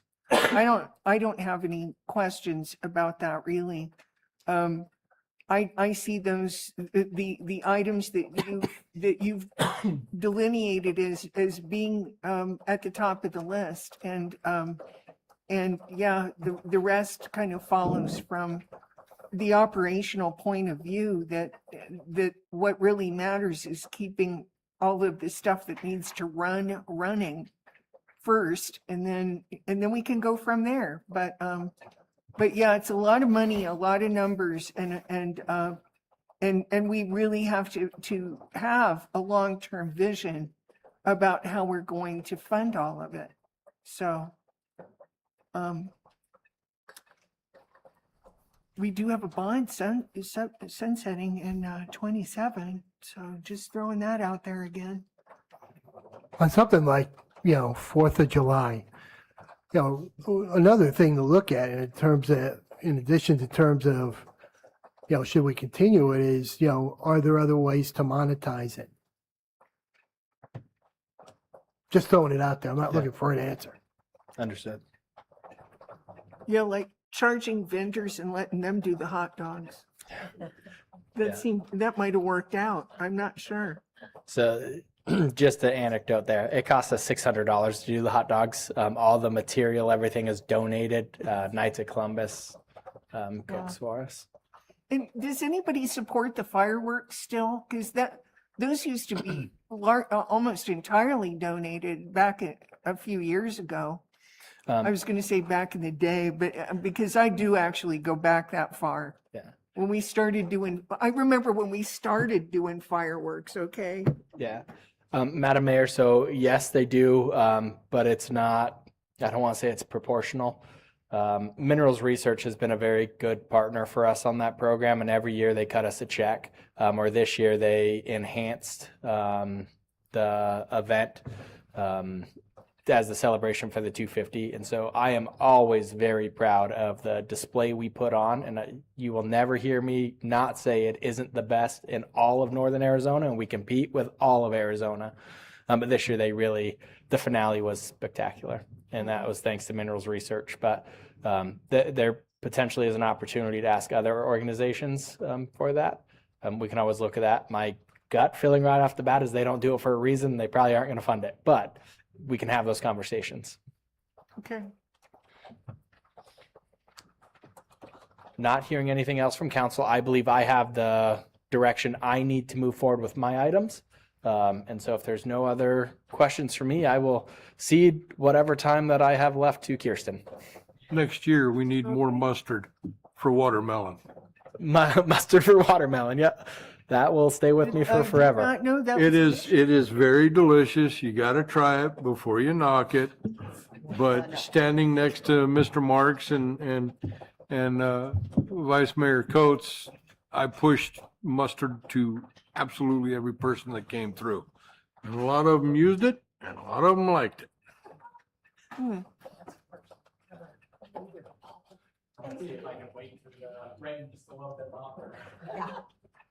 Yeah, just hang out with us a while.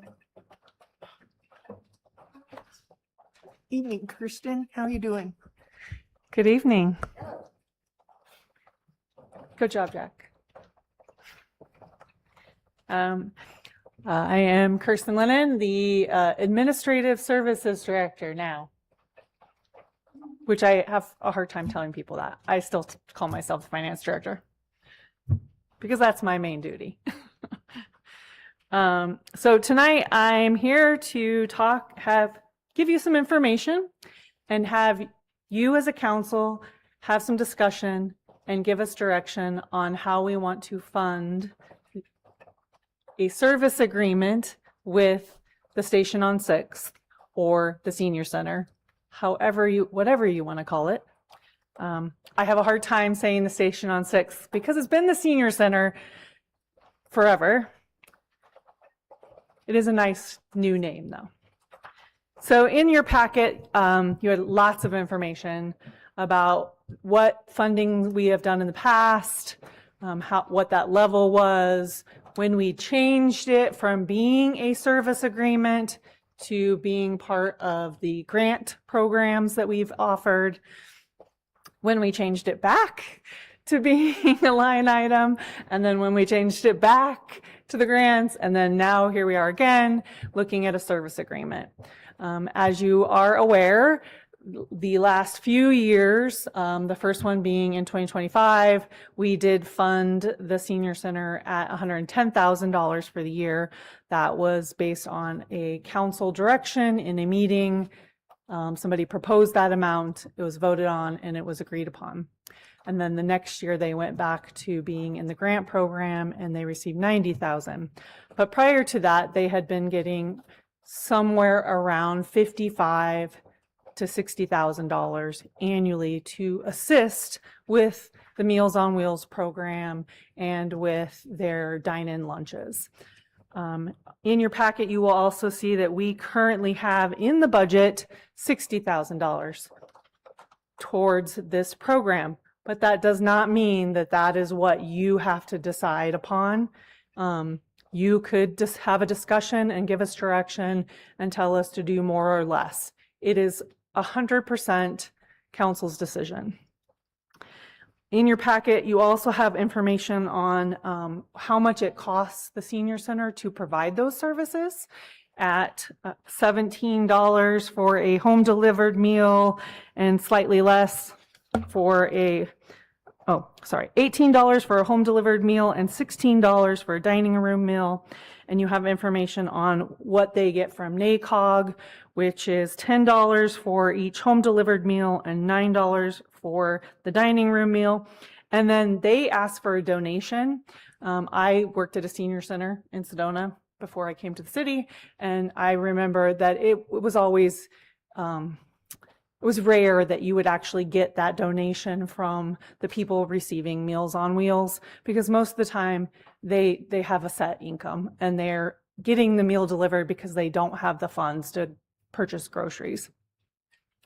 And then overall, they basically are short $7 per home delivered meal and $3 per dining room meal.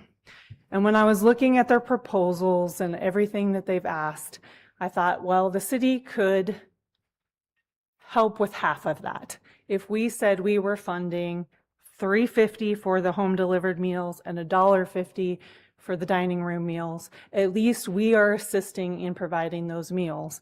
since it really isn't 100% the city of Cottonwood's responsibility to fund those meals.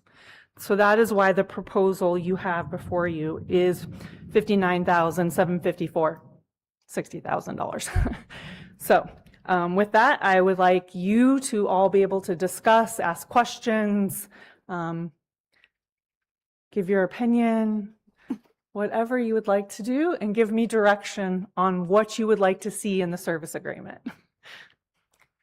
I'll start. I just wanted to start first with commending Executive Director Erin Mayberry, her staff, her board, all the great volunteers for not only sustaining the Station on 6, but making a big step change over the past year in things like strategic planning, improvements in operational efficiency, and so much more. The list just goes on. So they've all done a fabulous job.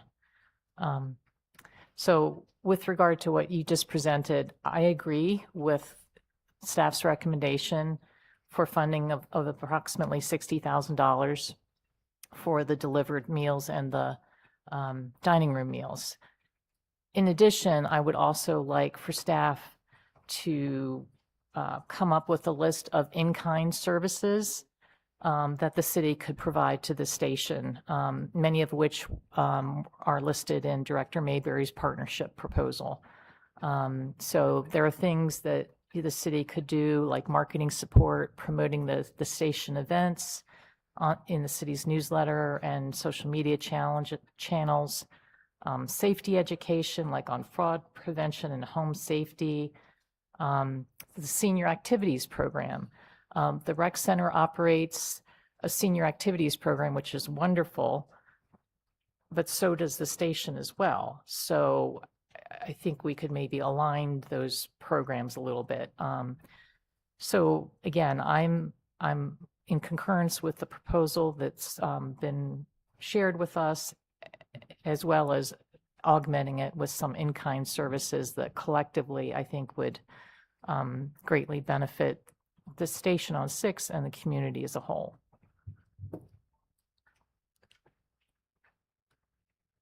I'm sorry, what did we give them last year? Was it 110? We gave them 90,000. 90, okay. Part of the. Do you think mentally they're expecting 90? I'm just curious. Because they've probably done their budget. Well, I know that we have met with them, and I know that the Director Mayberry has also met with council and talked to you. I think that they are probably expecting more than the 60,000, but you know, you do have to understand that they'll always ask for more. I get that. I was just trying to think, I mean, is it going to burden them if it's $30,000 less or whatever, meaning unduly? That's all. Yeah. And I do understand. And when I met with Director Mayberry and when Manager Fuentes and I met with Director Mayberry, she and I had already had a conversation about in-kind ways that maybe we could help, because I felt like I knew the city has a lot of services and things that we need to fund, but how could we help besides monetary? Is there another way that we could help you, maintain your services without that? And I worked at a senior center, so I understand how difficult it is to find funding and get grants and do promotions and get the revenue in that you need for those programs. So I do understand. Yeah, my big is always has been, not to downgrade the senior center, but my big thing is we pay for Cottonwood, and if somehow we could help them or they help themselves, whatever, get revenue from the other communities they serve. That bothers me. So from my meeting with Ms. Mayberry, and I have their financial statement from last year. According to their financial statement, our donation was $90,000, and they want an equal amount this year. From the numbers they ran,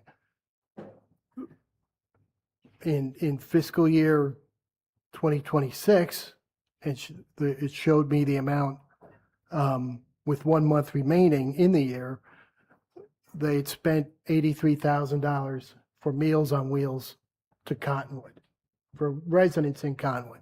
So you extrapolate that out, it'll come out to about $87,000. Inflation, probably, it would be 90,000. So that's my understanding. So as I mentioned, I had, I asked for, and she was nice enough to give me their financial statement from 2026 and and there is the $90,000 donation. What concerns me is the city of Cottonwood. I mean, it's not even that is equal to the rest of their, almost equal to the rest of their general donations for the year. So unless a single person donated $96,000, the city of Cottonwood is by far the single biggest donor. And in terms of municipality, it's $90,000 from Cottonwood, $5,000 from Camp Verde, nothing from any other community, nothing from the county.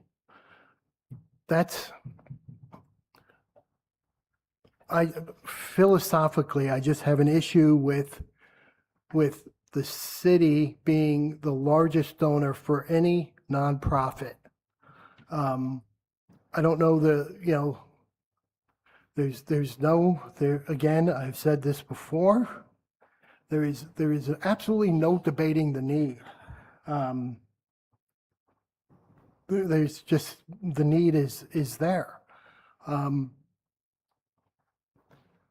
But the question that begs to be asked, the elephant in the room, is how hard are they working at raising funds to cover their operations? Very. Well, then the numbers don't make sense if that's the case. And there's So a can I disconnect ask somewhere. Kirsten, does, or maybe Councilmember Marks, I mean, what we were provided was the cost for the home delivered meals and for the, what do they call them? In-house congregate meals, right? So is the city being asked to pay for general operational expense?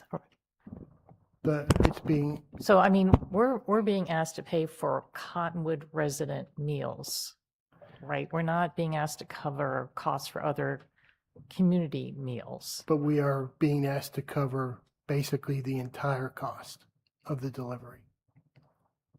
Of the delivery, Of the meaning Meals on Wheels for Cottonwood. for Cottonwood residents, City of Yes. Cottonwood residents, right? So bringing in what other communities are paying, to me, with all due respect, doesn't seem relevant, because we're not talking about Clarkdale meals or meals provided to Camp Verde residents. What they're asking for is just money for meals going to Cottonwood residents. Is that correct? That is what we're proposing be their service agreement. They're asking for funding. They did not specify that they wanted to have funding for specifically Meals on Wheels or the in-home or the dining room meals. Right. What we are proposing is that the service agreement says that that's what we're funding, is a portion of the home delivered meal and a portion of the dining room meals. But if I understood Councilmember Marks' comment, the numbers that Director Mayberry provided were for City of Cottonwood meals, but he's saying there's part of that, which is, I guess, logistics costs that we're bearing disproportionately. Is that what you're saying? Well, I mean, there's a cost of the meal. Well, they're probably paying mileage, I guess. I don't know, gas, who knows? No, it's just basically they're serving somewhere in the vicinity of 12,000 meals at $7 a meal.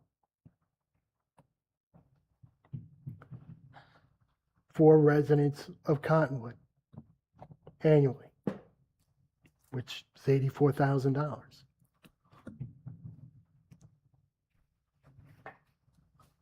Right, so we're paying less than what it actually costs them for Cottonwood meals. Right? You're saying it's 90, and we're going to give them 60. I just want to clarify, that's all. I think the proposal is $60,000. Right. Right. And What you're they're saying it asking costs for 90. is to cover the entire cost of the Meals on Wheels. Right. So where are you on staff's proposal? What is your, I think I'm in favor of it. I'm okay. just, I feel like there's going to be pressure on the city, okay, because next year it's going to cost more. And so I'm not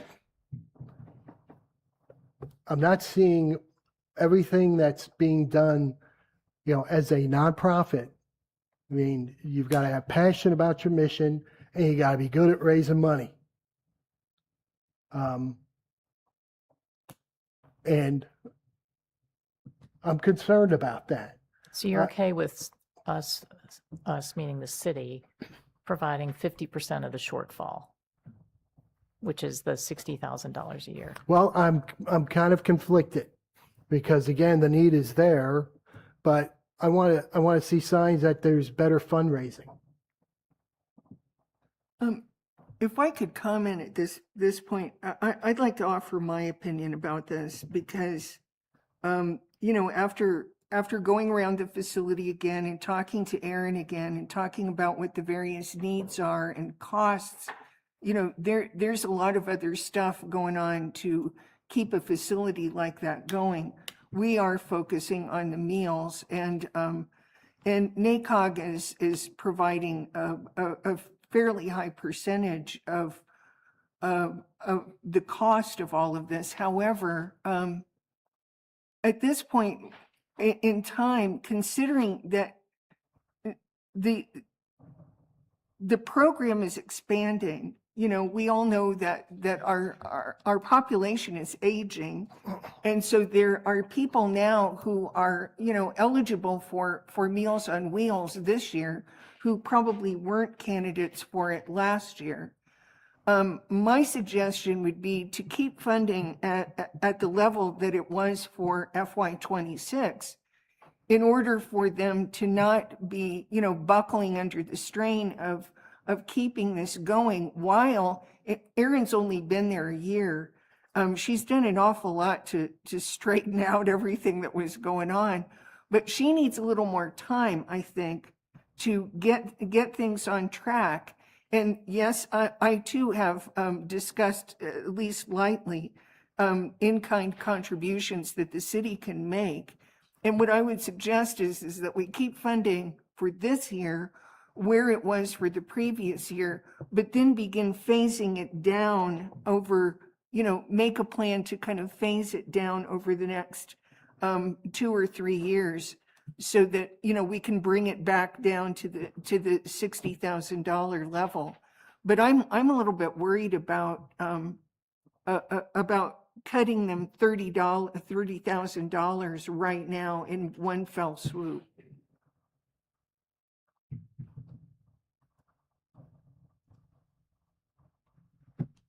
I support, I support the staff recommendation for this service agreement. Did previous service agreements just focus on the Meals on Wheels? Do we know? Would you like to answer that, John? Mr. Gaylord?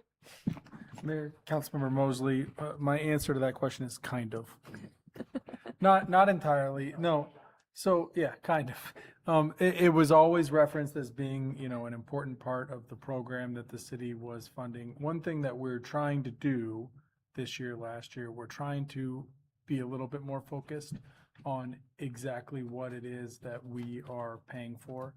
And so rather than here's some money, figure out what to do with it, right? We are saying, here's a service that you are providing. We want you to keep providing it. We will pay you to keep providing it. And I would, if I could, I would direct your attention in your packets. There's 2 documents that the station provided. One of them is they're both called partnership documents, but I guess the shorter document. And in it, they broke down what the city receives, and that's the page that's very focused on Meals on Wheels. And that's where I think staff has focused in this service agreement on that program, because that's the one where, the station has really pointed out to the city that, look, this program is providing benefits to the city and your mission, and we've got those metrics. And so that's where it's gotten more focused. Past versions of the agreement talked about Meals on Wheels, but also talked about kind of other services in there, and wasn't as focused on, these dollars go to this service.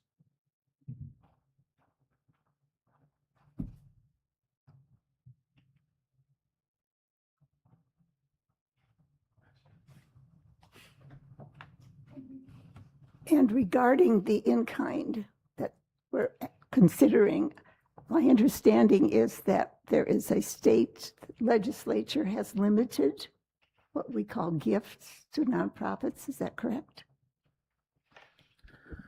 Mayor, Councilmember Mosley, that's a little bit of the explanation for the city's focus on making sure that we're tying we're trying not to do, like I described it, funding of here's some funds, figure out what to do with it. We're trying instead to pay for services that we specifically want. And that's part of the analysis, right? Is that we're not supposed to, for anybody, whether it's it doesn't matter that it's a nonprofit organization or a great organization, or we know they're doing a good job. We're not supposed to be just kind of handing over the money and saying, you figure out what to do with it, to anybody, a corporation, a nonprofit, anybody. So that's a big part of the becoming more focused on contracting for something specific. That's part of the gift clause analysis. And certainly the in-kind partnerships, this is the way I read it is it looks like they've gone through the whole list and they said, here's everything that we could think of. Certainly from that same analysis, some types of in-kind service would be more justifiable than others. Some are better than others, and some are easier for the city to justify than others. And when you're doing that analysis, it's not like a complex philosophical legal analysis, right? It really comes down to how does it benefit the city? And so when we do that, we think, what is the city's mission? What are the benefits, or what are the services that the city provides? And how does what they're doing support what we're doing, right? How does it contribute to what we're trying to accomplish? And so Meals on Wheels being a great example is, as they highlighted, they said, well, Meals on Wheels can reduce the calls for service that you're receiving from homebound persons. We provide service and we check in on people during severe weather events. Again, that's reducing the calls of service to you. And you can do that kind of same analysis with all these in-kinds in their documents. Some of them you can say, oh yeah, I can see where this would reduce demand for services the city is providing, or that this would further efforts that the city has said, this is what we're doing as part of our mission. And then there's others that are harder to make the connection, right? And so, they have probably, I don't know, at least 50 items on here, right? And you could sort them all. There's some in here that I think would be difficult to justify. There's some that would be slam dunks, and it's kind of line by line.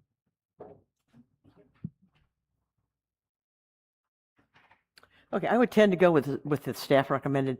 And there's a couple of other things. When she had that first meeting of all the community and that kind of thing, she had people that were there write down on an envelope something that we could do personally maybe to help them. One thing that I wrote down was they need a new roof, if they still need one, part of a roof. And I was going to contact Hales and see if they would do it for advertising, blah, blah, blah. Hales had just done one free for somebody else. But that's one thing I'm gonna try to do. The other thing I think, if it's okay, nobody has a problem with it, I would be happy to talk to the county just on a casual basis of, is there anything the county can do? If that's appropriate.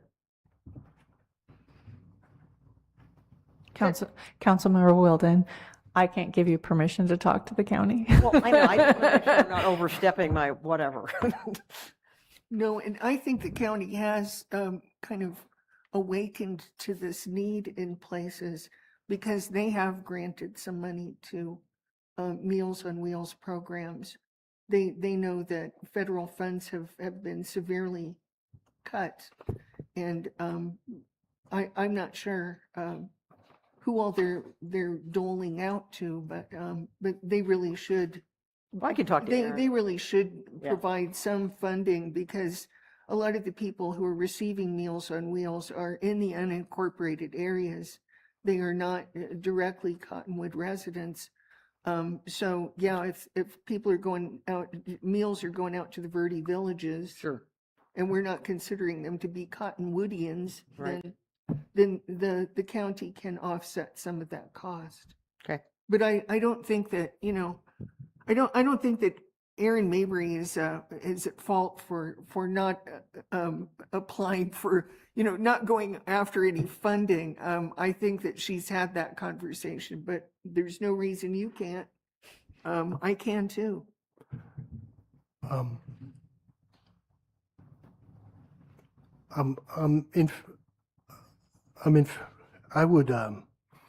be happy to entertain the idea of funding the 90,000 this year with a phase out. You know, we get up in arms when the state, you know, reduces their shared funding with cities, but at least they phase them out for the most part. I'm willing to entertain that idea, but you know, I would like a phase out to a point where we can reinstate them in the outside agency funding program, and they compete for dollars that way at some point, and just throw that out for conversation. I thought the mayor made some good comments, and I agree that it would be good to kind of, you know, work towards, you know, the $60,000 and maybe not make the shift change quite so abruptly.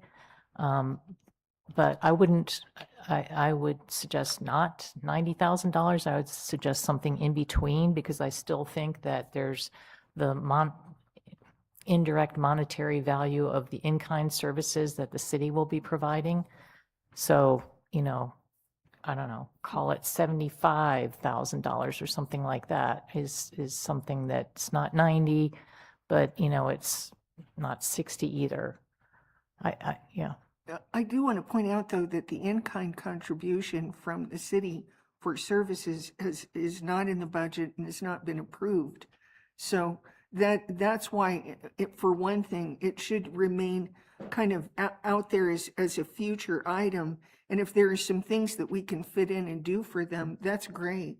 But because some things, you know, some things are doable, they are, but not everything that the center needs is something that can be done right now in the current fiscal year without some budget support.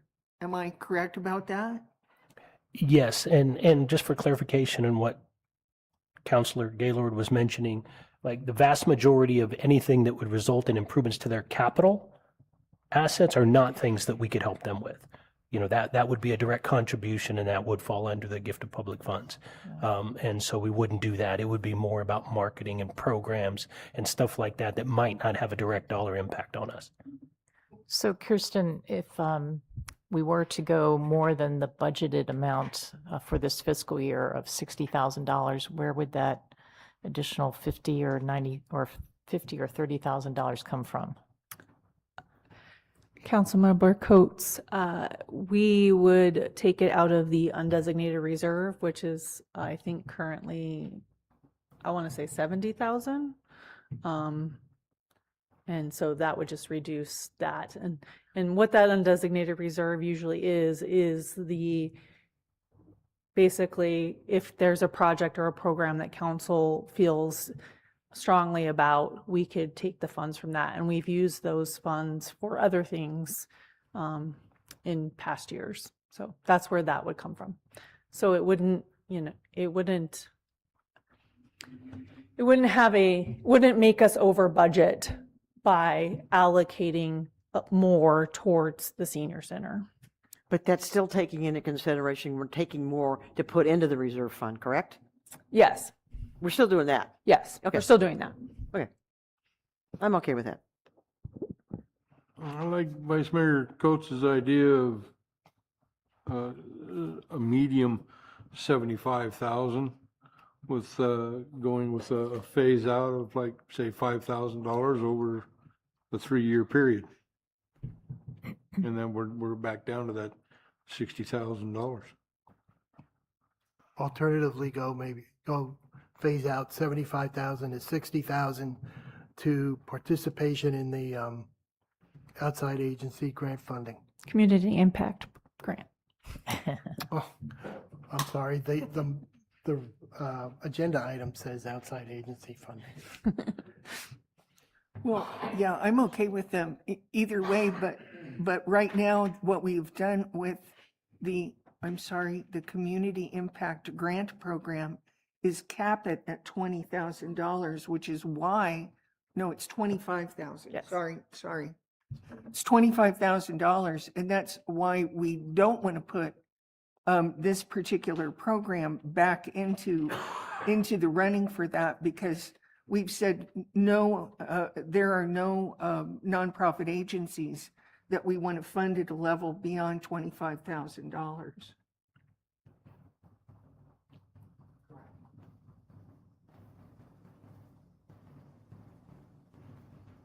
Brett, good, go. Right, and we're going to realize that prices will increase over time.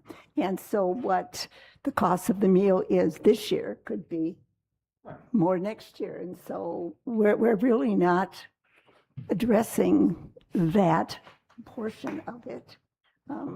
And there are potentially more clients coming on board in an aging population.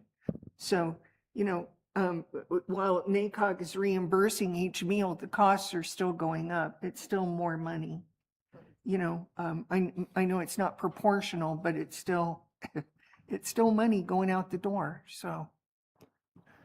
So that's, if council wants to compromise at something above 60,000, but not as much as 90,000, a cut of $15,000 is going to be pretty painful.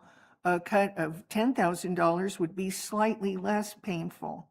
I would be okay at resting at 80 and exploring some of the options that we can offer in order to offset what we're not giving them monetarily and giving them instead in some services, perhaps some upkeep, something like that. Can't do that, correct? Well, not directly. Okay, we can't fix their building. I'm not saying there are outside issues. There are city issues. One of which is, if you look outside, if you're out there on 6th Street, there's a wall out there. There's a big old tree and a wall. And one of the things that Aaron suggested to me was that would be a good place for a cat stop, for the transportation to stop out there, clean that up out there and take care of it and make it prettier. That specifically is not exactly their responsibility. It's city property, and it could be upgraded and made more useful to the center if the city would contribute the work to do that. So it's not, I'm not talking about they're going to come in and build something. They're going to come in and take care of something that the city is already technically responsible for.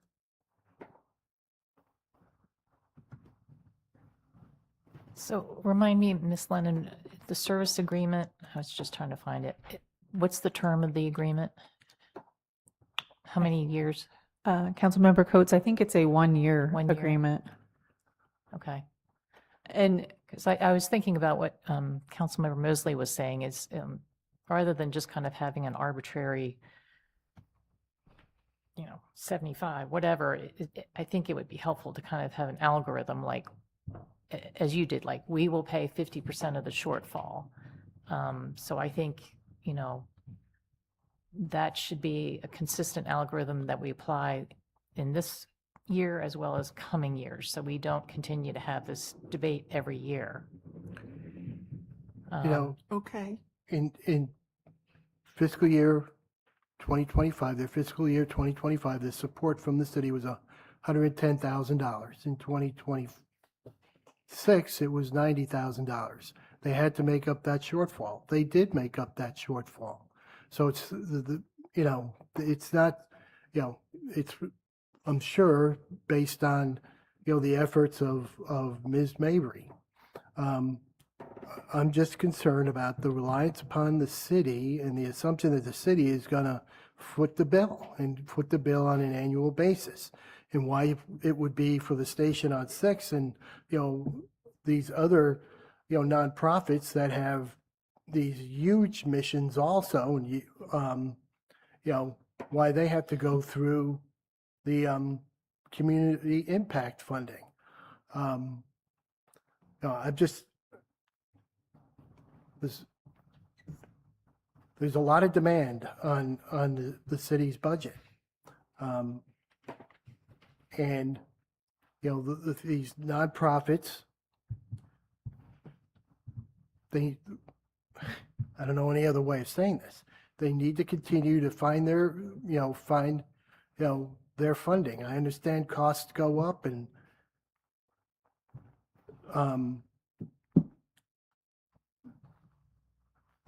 but And funds get cut.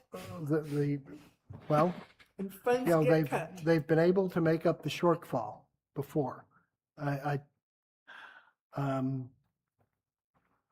Well, that wasn't true when Elaine Bremner was alive. She wasn't able to make up the shortfall, and she was very distressed about it, and then she died. So that kind of left Aaron with the problem of how to maintain the level of service, maintain the, keep feeding the number of clients that needed to be fed. And you can only feed so many with a finite number of dollars. Well- And while I'm not sitting here making an argument that it's the only important nonprofit, in terms of nonprofits, it's right at the top. It's not only is this service connected to everyone's best interest, it's connected to our residents' well-being in a way that most other nonprofit organizations that we work with are not. Well, It's I guess significant. my response to that is, I wish other people would feel that way. It's $90,000 from Cottonwood, it's zero from the county, it's $5,000 from Camp Verde. Oh, all right, Kirsten, we cannot, we cannot vote tonight. No, So how do we come to some consensus here? it would be very convenient for me if you could basically all give an opinion on a similar amount and a yay or a nay, like, oh no, I'm not okay with it being, and then I could take back the direction of the majority of you and determine that amount. Council, if I could propose something to maybe help find some middle ground and give you some options, based on what Mr. Gaylord has here, and he's highlighted the benefits of the meal program, and most of those benefits go towards the Meals on Wheels program, because checking on well-being and that sort of thing. I think with regards to the service, if you folks want to fund it, you've offered some 80, 73,000 or 75. If you said, listen, we're going to fund the Cottonwood portion at $12,324, the difference at $7.04 would give you $86,760. If you want to fund it at 85%, that's $73,746. And if you wanted to fund it at 90, which is kind of in between where you folks have been, that's $78,084. And then at some point, if we're going to work towards reducing it, we can just use that percentage and then base it on the cost and that gap that they've had. So we account from future contracts for the costs going up, and it gives us a figure that council can agree on. Just throwing that out there. Again, you folks can decide on what you want, but I was just trying to get to what I'd heard from folks to kind of give us some direction without a formal vote. Well, I'm trying to compromise from the place from which I started and what other council members are saying, and I'm saying 80,000.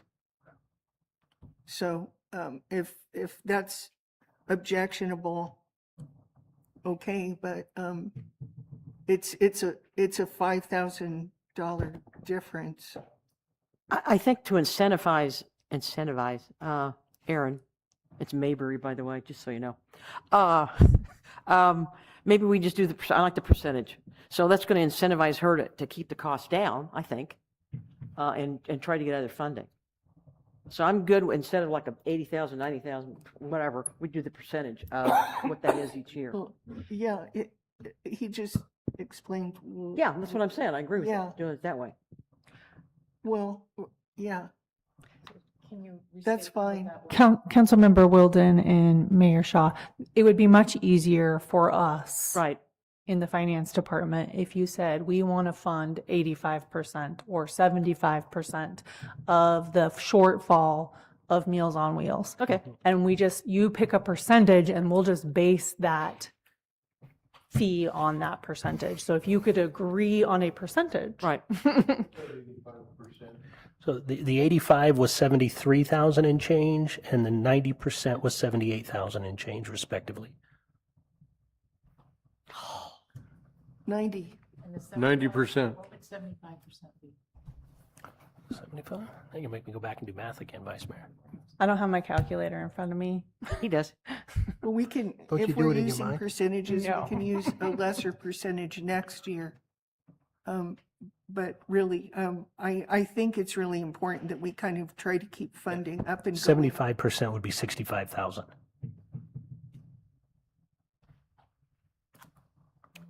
Well, I would support 85%. Say that again? She said 85. 85%. Yeah, I'm good. Finally, again. 85, I'm good. I can support 85% for year one.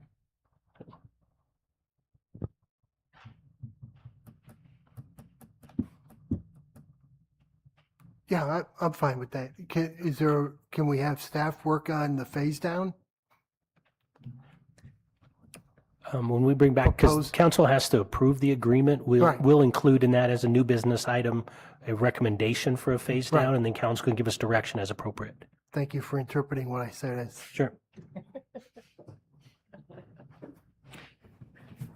I think I have the direction that I need to bring back to you a service agreement with basically an 85% recovery of their costs that they have as a shortfall. Thank you. Thank you. Okay. I would Move like to to adjourn. move to adjourn. Yeah, thank you. And I would like to second that. All in favor? Aye. Aye. All right. Aye, aye.